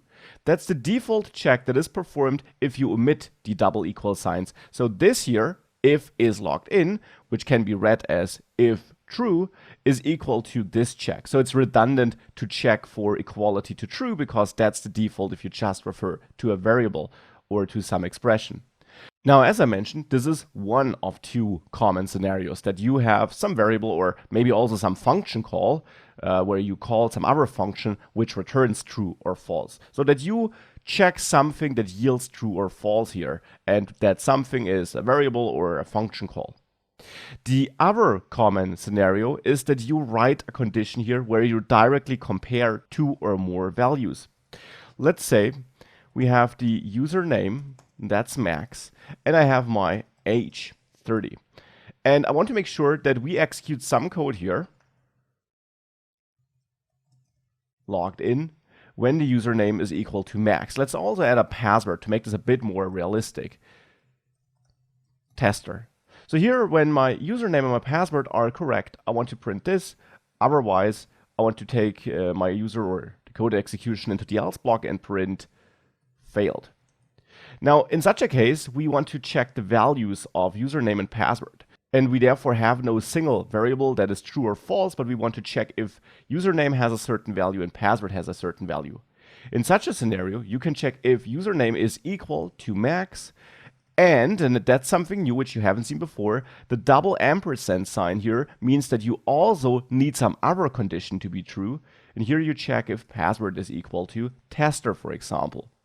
So in this scenario, what I'm doing is I'm checking two conditions and both have to be true to make it into this if block. If at least one of them is false, even if the other one is true, you make it into the else block here.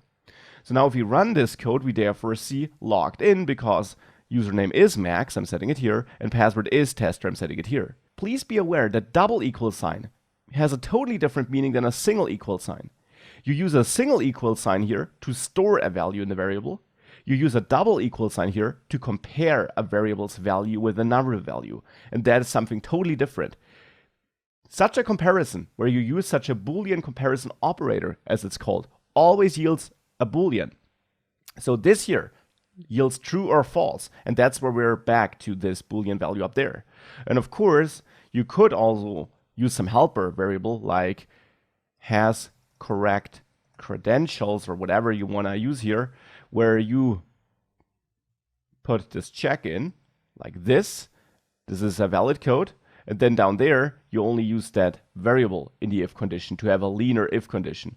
This is totally valid. Now I'm basically using this Boolean operation here with my comparison and my concatenation of conditions to derive a Boolean value, which is true if both conditions are met, or false if at least one fails. And therefore I store true or false in has correct credentials. And then I'm using has correct credentials down there, which is true or false.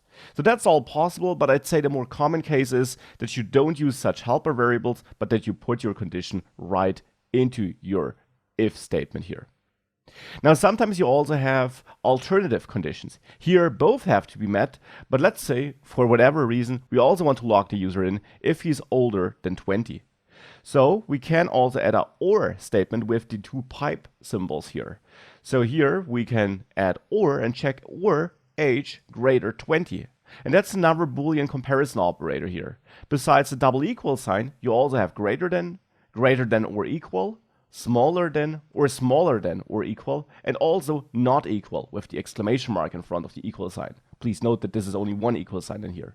So these are alternative operators, and here I'm using the greater than operator so that this part here returns true if age is greater than 20, which it here of course is. Now, how can we read this overall expression though? Well, let's see what happens if I now change my password so that it's wrong, so that this first part here shouldn't be met. If I now run this, we're still logged in. So how can this be read? Well, this reads as, please log me in if this is true and this is true, or if this is true. And well, this here is not true, and therefore this combination here is not true. But this here, this is true. And since it's a or, this overrules the prior false which this returns, because we have an alternative condition that could be met. And only if this condition and this condition would be false, we would not make it in here, because then neither of our two or conditions would be true. And of course, it's always a great idea that you simply play around with Dartpad here and with if statements to find out how you can configure that and what you can do there and how the different operators behave. Sometimes you also want to combine conditions differently than they're parsed by default. So instead of maybe saying this and this should be true, you might also want to say, well, this should always be true, and then this here should also yield true. So you want to combine this check. So you want to say, yeah, you're logged in if the username is Max, and then if either the password is tester or the age is greater than 20. Right now this reads as, you're logged in if this is true and this is true, or if this is true. So if you would want to combine password check and age check together, you could also use parentheses in there, just like in mathematical equations. And now you're saying, well, these two conditions here at the end belong together. So now the username always has to be Max. And then you're either having the right password or the right age. So at the moment, that means we're logged in because the username is Max. But now if I change Max up here to Maximilian, we would actually see that when I run this again, we're failing, because this always needs to be true. I'm then combining it with the check of the ladder condition here. Now, if I would, for example, remove these parentheses which I just added, you see that now I would actually be logged in, and that's making a difference. I would be logged in now because I'm checking, is this true and this true, or is this true? And neither of these first two checks is true, but this here is, and therefore that's why we're now logged in. So using these parentheses correctly is very important. And of course, it's also important that you use these comparison operators correctly. Also be aware of the not equal operator, which is also super important. And therefore you have a lot of power to control when your code executes. Now, sometimes you also have a more complex if check, where you don't just have an if and an else statement, but you know, well, if this here fails, I might have some alternative code to execute, but that code also depends on some condition. And then you can add an else if statement. You can then also still have a normal else statement if you want to. Now you would say, well, if this here is not met, if this first condition is not met, then we make it to the next block in line, and that is an else if statement. And there I can check yet another condition. And only if this condition is then also not met, we make it into this else block. If this condition here is met, we don't make it into this else block. And here we could check if is logged in is true. And now if I also add this extra parenthesis pair up there again, so that the first check will fail, now we should make it into the else if block. And then we could print overruled here to see that this executed. But when I hit run here, you indeed see failed, because of course is logged in is false. As soon as we set this to true, however, or we derive this dynamically and it yields true, then we see overruled, because now we're running the else if block, because the first condition was not met. Therefore we got into here, we check this, and this is true, and therefore now we're running this. We're then not making it into the else block too. These are if statements, and they're an important construct in basically any programming language you can learn, and therefore also in Dart. We'll use them a lot throughout the course, and I hope that this lecture here was helpful in understanding how they work and how you may play around with them. There is an important value built into Dart which we hadn't had a look at yet. We had a look at string values between the quotes, at integers, doubles, and so on, but what we hadn't had a look at yet is the null value. Null simply is a value built into Dart which you can use if you might generally expect another type of value. Let's say you have a username and that is Max, but then something in your application happens and you want to reset that to an uninitialized state, so to say. And in such cases, you can set this to null. This does not violate the rule or the inference of username being a string. So just to prove this, if I would assign a number here, then actually here I would get an error because a number is of course not a string, an integer is not a string. Null is assignable here, even though it's of course not wrapped between quotes. Null can basically be assigned to any type, so no matter if you normally expect a string, integer, double, whatever it is, null can always be assigned, and you often assign it to reset a variable, to reset the value in a variable, to indicate that you have no value yet, anything like that. You can also use it in Boolean comparisons. So if you have an if check and you want to find out if username is set, you could check if username is not equal to null, for example. That would be something where you would also use null, because right now, if I don't assign a value, this would, for example, be null. The default uninitialized state is that this is null. So then such a check here could be useful. So using null to reset values or in checks to make sure that you have a value and you're not in uninitialized state can be very important in Dart. We'll use it throughout this course, and therefore null is a value you should be aware of. Now let's start with the ternary expression, and therefore here you first of all have your condition. The condition here could be without the if keyword. That's how you write a ternary expression. So the condition here can be the same condition as up there. Is the question index smaller than the question length? If this is the case, then you add a question mark. This will then mark the border to the code which should run if this is true. So the thing after the question mark is used if this condition is true. And then you need to add a colon after the code block that should be used if this is true.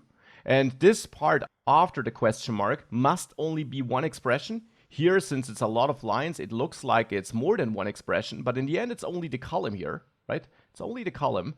All the other stuff is in the column. So only the column here is created if that is true. And therefore, after the column down there, we add a colon, and now we have the so-called else block. We didn't have an else block up there, but we could add it here as well. You can add else here, and then you can define code that should run if the condition is not met. So if this returns false, then you will go into the else block. By the way, in if statements like this here, you can also have else if statements where you could add other conditions which are checked if the first condition is not met. But let's ignore that for now. For the ternary expression here down in our body, we don't have else if, but we do have our main code if the condition is met, and then after the colon we have our else block. And now that could be a center widget, which is another widget baked into Flutter that centers all the content horizontally and vertically on the page. It takes a child, and that is then the widget which should be centered, and this could simply be some text like "you did it." And let's add a trailing comma here, reformat everything, and now we have a ternary expression. If we now reload this application and we go back, now I can select my answers, but after the third button click, we don't get the error, but we get "you did it." And that's of course way nicer and already a better user experience.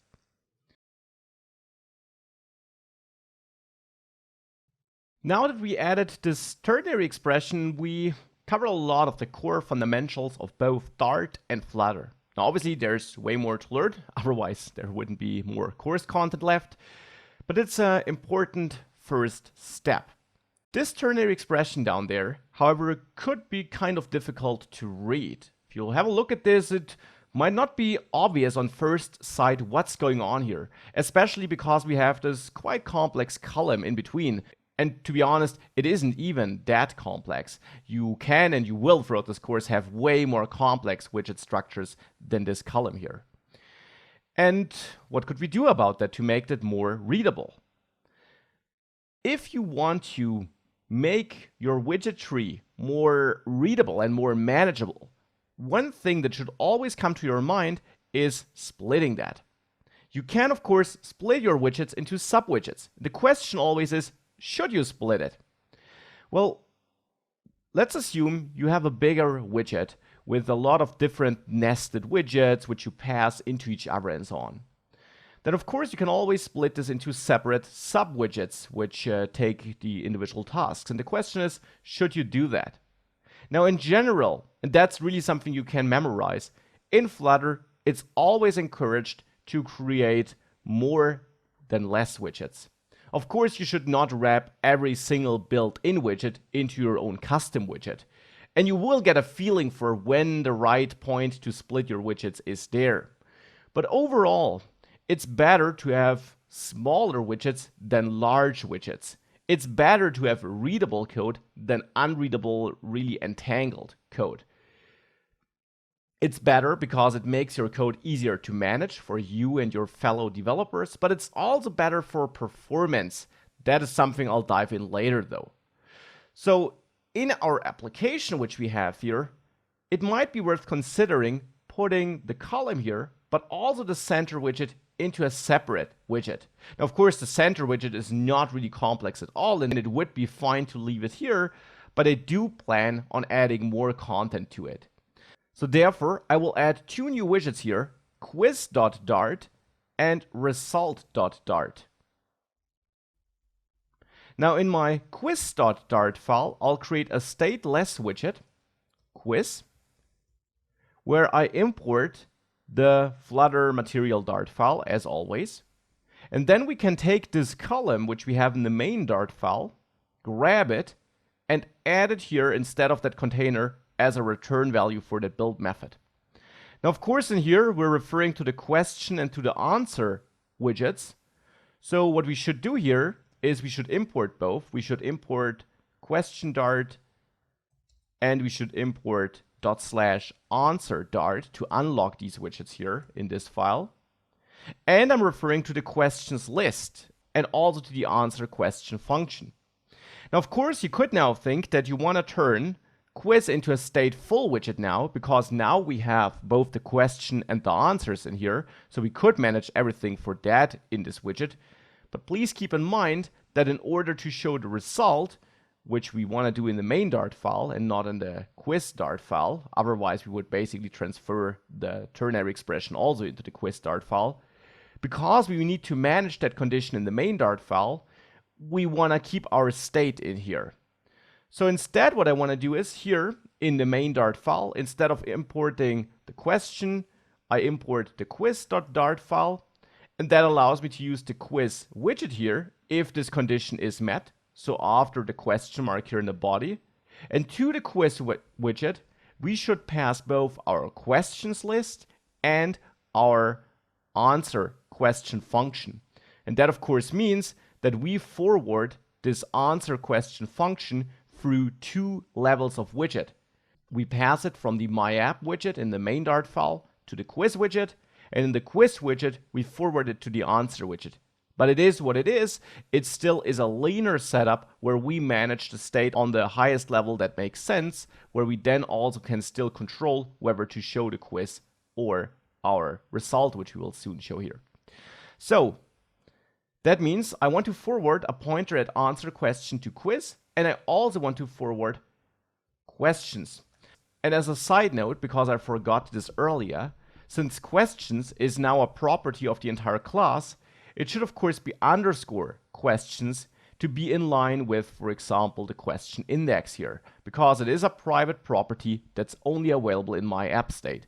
So change questions to underscore questions, change it in all the places where you use it, like here in the condition, and here where you pass it down. And now in the quiz widget here, we want to accept both that function, that answer question function, and our questions list here. For that, let's add two final properties here as you learned it. Runtime constant values, which are initialized when our app starts, but thereafter they don't change. And here we have our list of maps, where each map also has different values. It holds string keys and object values. So we have these nested generic assignments here. So we have our list of questions, and we also have a function which I'll name answer question. Without an underscore here, because this widget is not private, it should be used from inside other files. So here I then also add a constructor. And to mix it up, not because it's required, but to mix it up, I'll use named arguments here. So I'll have my questions list and I have my answer question function here. Now, the problem is I also need to know which question we're looking at. So let's also accept our question index here, which should be an integer, and also add this as a named argument here to the quiz widget. And then here I use question index without the underscore, and here answer question without the underscore, and therefore this should all work. And now in main Dart, where we use this quiz widget, we now have to pass these values as named arguments. I also want to add, before I pass it, I want to add required, at required in front of all these arguments. At required is a decorator provided by Material Dart, and it basically tells Flutter that, well, all these values are required, that we must not omit a single one of them. So if we tried to create this quiz widget with only one or two or none of these arguments here, we would get an error.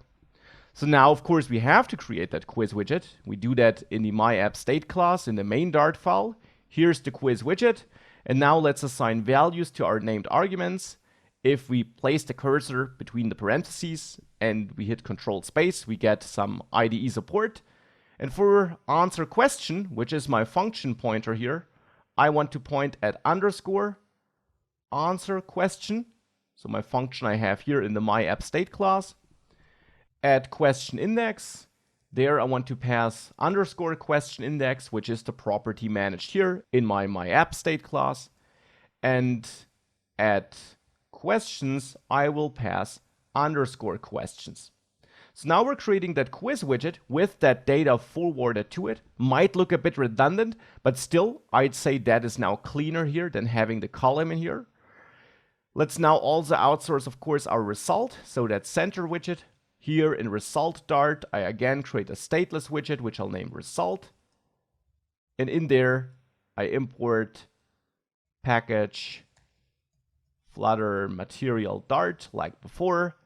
And instead of returning a container, I return center.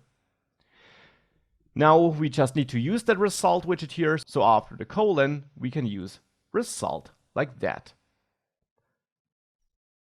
For that to be available, of course, we need to import it though. You always need to import what you use. So let's import result.dart. With all of that out of the way, let's restart the app by pressing the green refresh button here, and let's see whether that works as it should. We see the questions and the answers, and I can tap them, and if I tap my buttons 3 times, I see you did it. Of course, it was a lot of work for the same result as before, but Flutter is also all about writing clean code and clean widget trees. And I would argue that this is now easier to read than having that column here in our main Dart file. Especially, of course, if you had more and more logic in here. And splitting your app into widgets is a good practice. As I mentioned, don't wrap every single text into your own custom widget, but as soon as it gets a bit more complex, a couple of lines, more logic, then you should strongly consider creating a new widget for that. This was a pretty long module. I now want to wrap it up or bring it to an end by making this quiz a bit more realistic and showing different results based on which answers we chose. Now, of course, you could now make this extremely complex. I will make it relatively simple though. What I want to do is I want to turn each answer here also into a map by wrapping it with curly braces. And then we'll, of course, have our text or answer text or whatever you want to name it. And now that's the important new thing. I want to assign a score to this answer because we have kind of a personality quiz here. So we can calculate an overall score of the personality of the person who takes our quiz. Now, let's say, and that's of course just my logic here, the higher the score, the more strange or negative a person is. And therefore, if you, for example, select black as your favorite color, I'll give you a score of 10. On the other hand here, for red, where then red is our text, we might go with a score of, let's say, 6. or 5, because red is more positive than black, in my world at least. Now green is even more positive because green is the color of hope. And of course, feel free to assign your own scores to fit your own personal judgment of these colors. But I'll give green a color of 3. And well, white is of course the color of innocence. So here for white, I'll actually give that a score of, let's say, 1. So with that, these are my answers. They're now all maps, not just text. They got a text key, but then they also got scores. Now, of course, we can do the same here for our animals. And I will now fast forward here. Of course, feel free to assign your own scores or take the ones you find attached. Attached, you basically find that questions list now with all my finished scores assigned, and we can then proceed with that. So with the finished list here, now of course, when I pass down my questions here into the quiz, inside of the quiz widget where I built these answer widgets, the answer I'm forwarding here is no longer just a string that is incorrect. Instead, each answer I'm looking at is of course itself now a map, so we should change this. A map where we have a string key and then objects, various values, because we have in our answers, we have both text and we have numbers. So therefore, here when I map, answer now is also a map with various values. And therefore here, I'm of course interested in my text, in the answer text, which I know will be a string. But I will also need the score to calculate a total score, of course. And for that here, to answer question, so to that function which we have in the main Dart file, this underscore answer question function here, we actually need to get the score of the answer which was chosen. So I expect a score here as an argument, and this should be an integer, to calculate a total score. Hence, we should also add a total score, underscore total score, here, a total score property in our overall class. And then here, in answer question, I want to increase or add to the total score the score that we chose. So total score should be equal to total score plus score. By the way, if you have a setup like this, there also is a shortcut in Dart. Instead of using equal old value plus some new value, you can also have plus equal. And this will add this value to the old value before it then saves it back into that variable. So we add our score to the total score now in answer question. But now we have to make sure that in the quiz start file here, where we forward answer question to an answer, we actually make sure that we call answer question with the chosen score.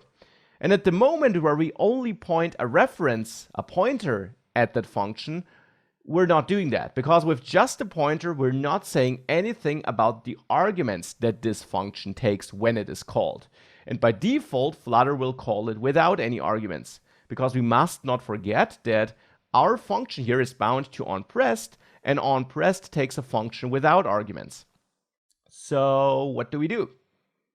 In quiz start, where I build my answer widgets, where I forward that pointer at answer question, instead of forwarding this, I can forward an anonymous function. And here I use this one-line arrow function syntax, which I also showed you earlier. Now, by doing this, I create a function on the fly, and to the answer widget, I automatically only pass the address to that function. So that function is created on the fly, stored in memory, and instead of storing it in a variable, which then holds the address, which I could use here, I automatically get back the address. So I do get the address here, and I forward that address to answer. Now the thing is, therefore, my answer widget still gets a function which takes no arguments, right? That is an empty list, and that then does something. Now here, however, on the right side of the arrow here, I'm in the function body of that anonymous function. So here I no longer want to just use the address. Here I instead want to call answer question. Why? Because this is now not executed when Dart parses this. There it will only create this anonymous function and store it in memory. But this is now executed when onPressed is triggered, right? Because it's an anonymous function where I forward the address to answer. The address is then bound to the button here. So when the button is pressed, this address is used to then execute this anonymous function. So this function body here is only triggered when the button is pressed. Therefore, when it is pressed, I do want to call answer question. And now since I call it here, I do have access to my answer map here, to my answer object, and therefore also to the score. Because every answer through which I'm looping here, or for which I'm going here, every answer is just a map with a text and a score. And now I can access that score here. So I can now forward answer score here to answer question. And I know that this will be an integer, and therefore answer question here will receive my integer score. Here it is. I hope this flow is clear. It's really just about passing function references around, and here we're creating such a function and therefore also such a function reference on the fly. It only gets executed when the button is pressed though, so when it is pressed, I of course want to execute this function in here. So with that, I can forward the score to my answer question function here in main, and I do increment the total score now. I now want to forward that total score to the result widget so that I can show different results there. So in result here, let's add a final property, an int result score, or whatever you want to name it. Let's add our constructor, and now as a positional argument, though of course you could also use a named argument if you preferred that, but here I will take this as a positional argument, my score. So when we use the result widget here, we now have to forward the score, and that of course now is our total score.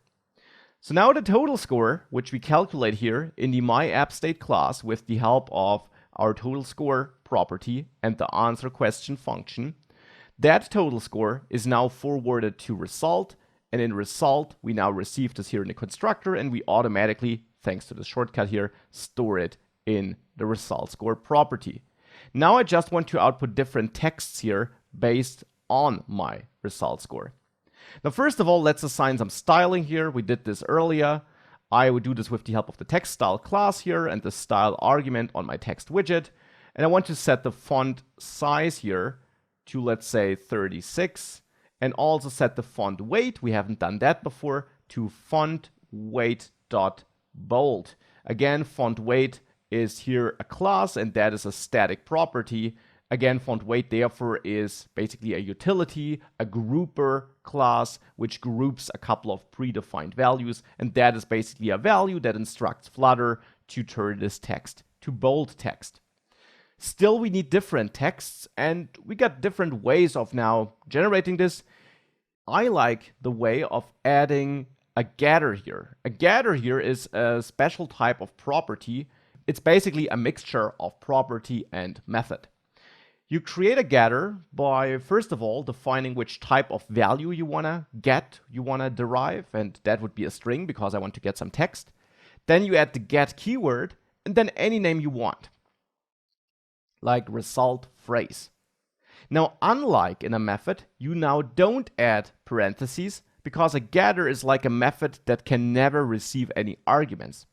You do add a body though, and in that body, you now have to return a string. You always have to return something in a getter. You use it, however, like a normal property. So down there, instead of you did it, I will use result phrase. And I don't use it with parentheses to execute it like a function. I'm also not using it as the address of a function because this is no function. This is simply a Dart feature. It's a normal property, but the value is calculated dynamically. And here, the value I want to calculate is calculated based on the result score. So in here, in my body of that getter, I'll create a new variable result text to avoid name clashes here, and I'll assign a default of you did it. But then I want to add an if statement and check if my result score is, let's say, smaller or equal than 8. If that is true, then here between the curly braces, I'll set result text equal to You are awesome and innocent. So I'm overwriting result text with that new value here. Else if, and that's now new, I mentioned it earlier, we haven't used it thus far, it's an else statement which kicks in if that condition is not satisfied, but unlike the normal else statement, it does now not blindly execute the code between the curly braces, but it checks another condition first. And here I check if result score is smaller or equal than 12. So if it's not smaller or equal than 8, then maybe it's smaller or equal than 12. In that case, I would set my result text to pretty likable. Whoops, with an extra E though. If we don't make it into there, we can check if the result score is smaller or equal than 16 maybe. And remember that in the way I designed this quiz, higher scores mean a more negative personality. So in that case, I will set result text to you are strange. And then in all other cases, I will set the result text to you are so bad. Now, of course, since I have that overall else case here, we don't really need an initial value here because we'll never keep that. We'll certainly at least make it into this else block here. So we could also get rid of that. And in that case, as you learned, it's a good practice to define the type that will be stored in result text in the end, which is a string. Now here in the end, I do return that result text. And therefore now, when we use result phrase down there, that should be based on the result score we're getting, and we should be outputting different results, well, based on the choice the user made. So let's reload this application here. And now let's go for a negative personality. So I like black, I like snakes. And well, here everything is right, and we see you are so bad. Now that's good. Let's restart the app with the green button here. Of course, it would be nice to have a button here, but for the moment we don't have that. So let's wait for that to reload, and now let's go for a good personality, white. And then I like rabbits, and of course I like myself. You are awesome and innocent. So that's nice. One thing, of course, I notice is the text itself is not centered, so we can quickly do that in the result Dart file. Here on the text widget, we can set text align to text align.center, something we also did earlier, and now if we save that, it is centered. So that's pretty sweet, and that's working as it should, as it seems like. We're now showing different results based on different choices, and now we have, well, maybe not the most awesome application we ever built, but a realistic application that we could fine-tune and already deploy to the app stores if we wished to do that. Now, to finish this up and make sure we can restart the quiz from inside that result screen, let's make sure that in the result screen we also have a button we can press to reset our question progress. And for that, we need to add a button below our text. How do we do that? How do we add things below other things, widgets below other widgets? Well, we need a column. So let's wrap our text in a column. And previously I did this manually, but actually with the Flutter extension installed in the IDE, we can do some automatic refactoring. For this, use the refactoring shortcut, which you can find in your key bindings if you're not sure which shortcut that was. And position your cursor, so click on the text here, and then press that shortcut. And you should now get a couple of options here. And normally one of them is wrap with column. If you don't have that, you can at least wrap it with a new widget and manually create a column. I do have it here, however, so I will press enter. And now we automatically have this wrapped in a column, and text is now already in the children array here. If we save that, now we see the centering is lost. That is the default behavior because the column by default takes all the available height of the viewport, so off the screen. And for the moment, we'll ignore that. We'll dive deeper into the depths of columns and rows and layouting in a separate section. So for now, let's live with that. And let's instead focus on adding an extra button below the text. We could add another raised button here, but I will add a flat button.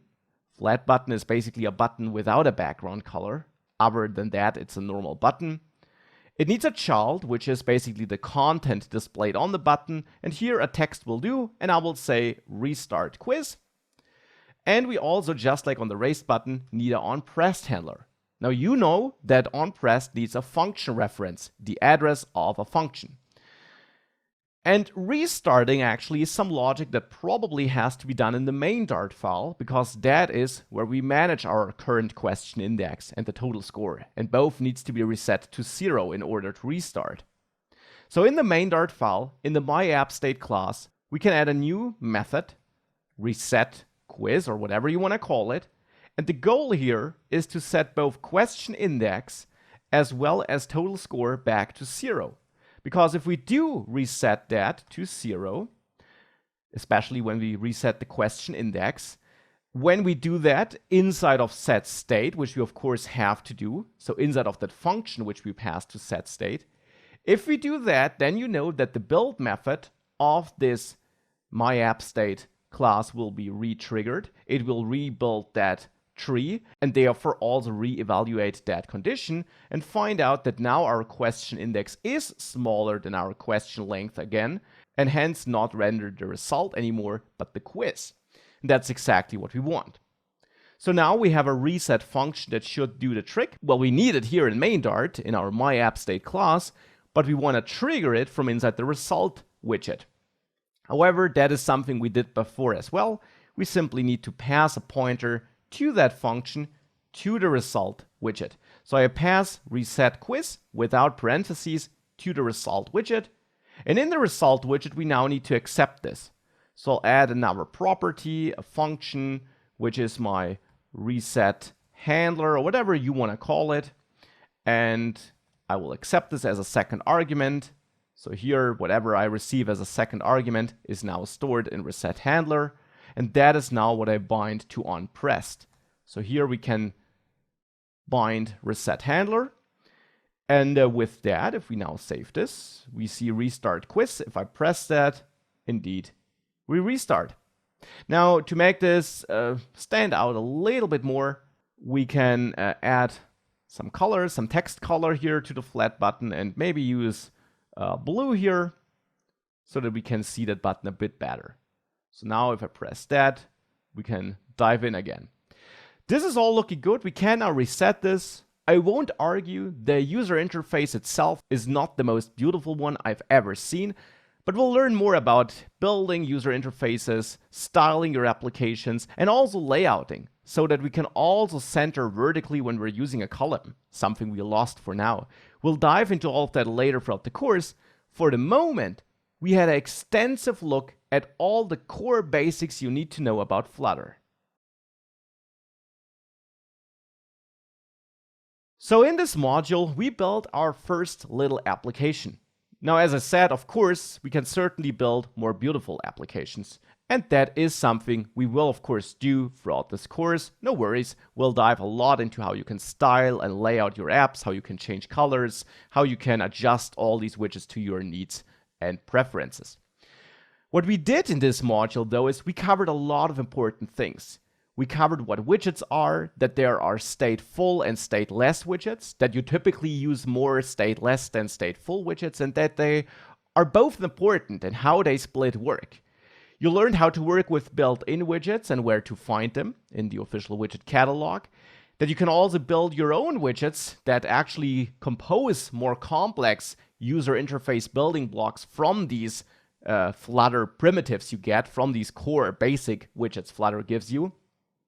You learned how to manage some data, how to pass it around as arguments to constructors, and you also learned a lot about Dart and some of its core fundamentals. If you haven't done it already, definitely dive into the attached resources and text lectures, which you also find in this module. Also in the attachments to the last lecture of this module, especially also to compare code, because this will then allow you to dive deeper into certain things you struggled with or which might not be entirely clear yet. With all these resources, you should have a first understanding of what Flutter is, how it works, and how you work with it, and how you build widgets. Now, we'll of course continue doing that throughout the course and dive even deeper into other features and other things you can do with Dart and Flutter. So let's move on.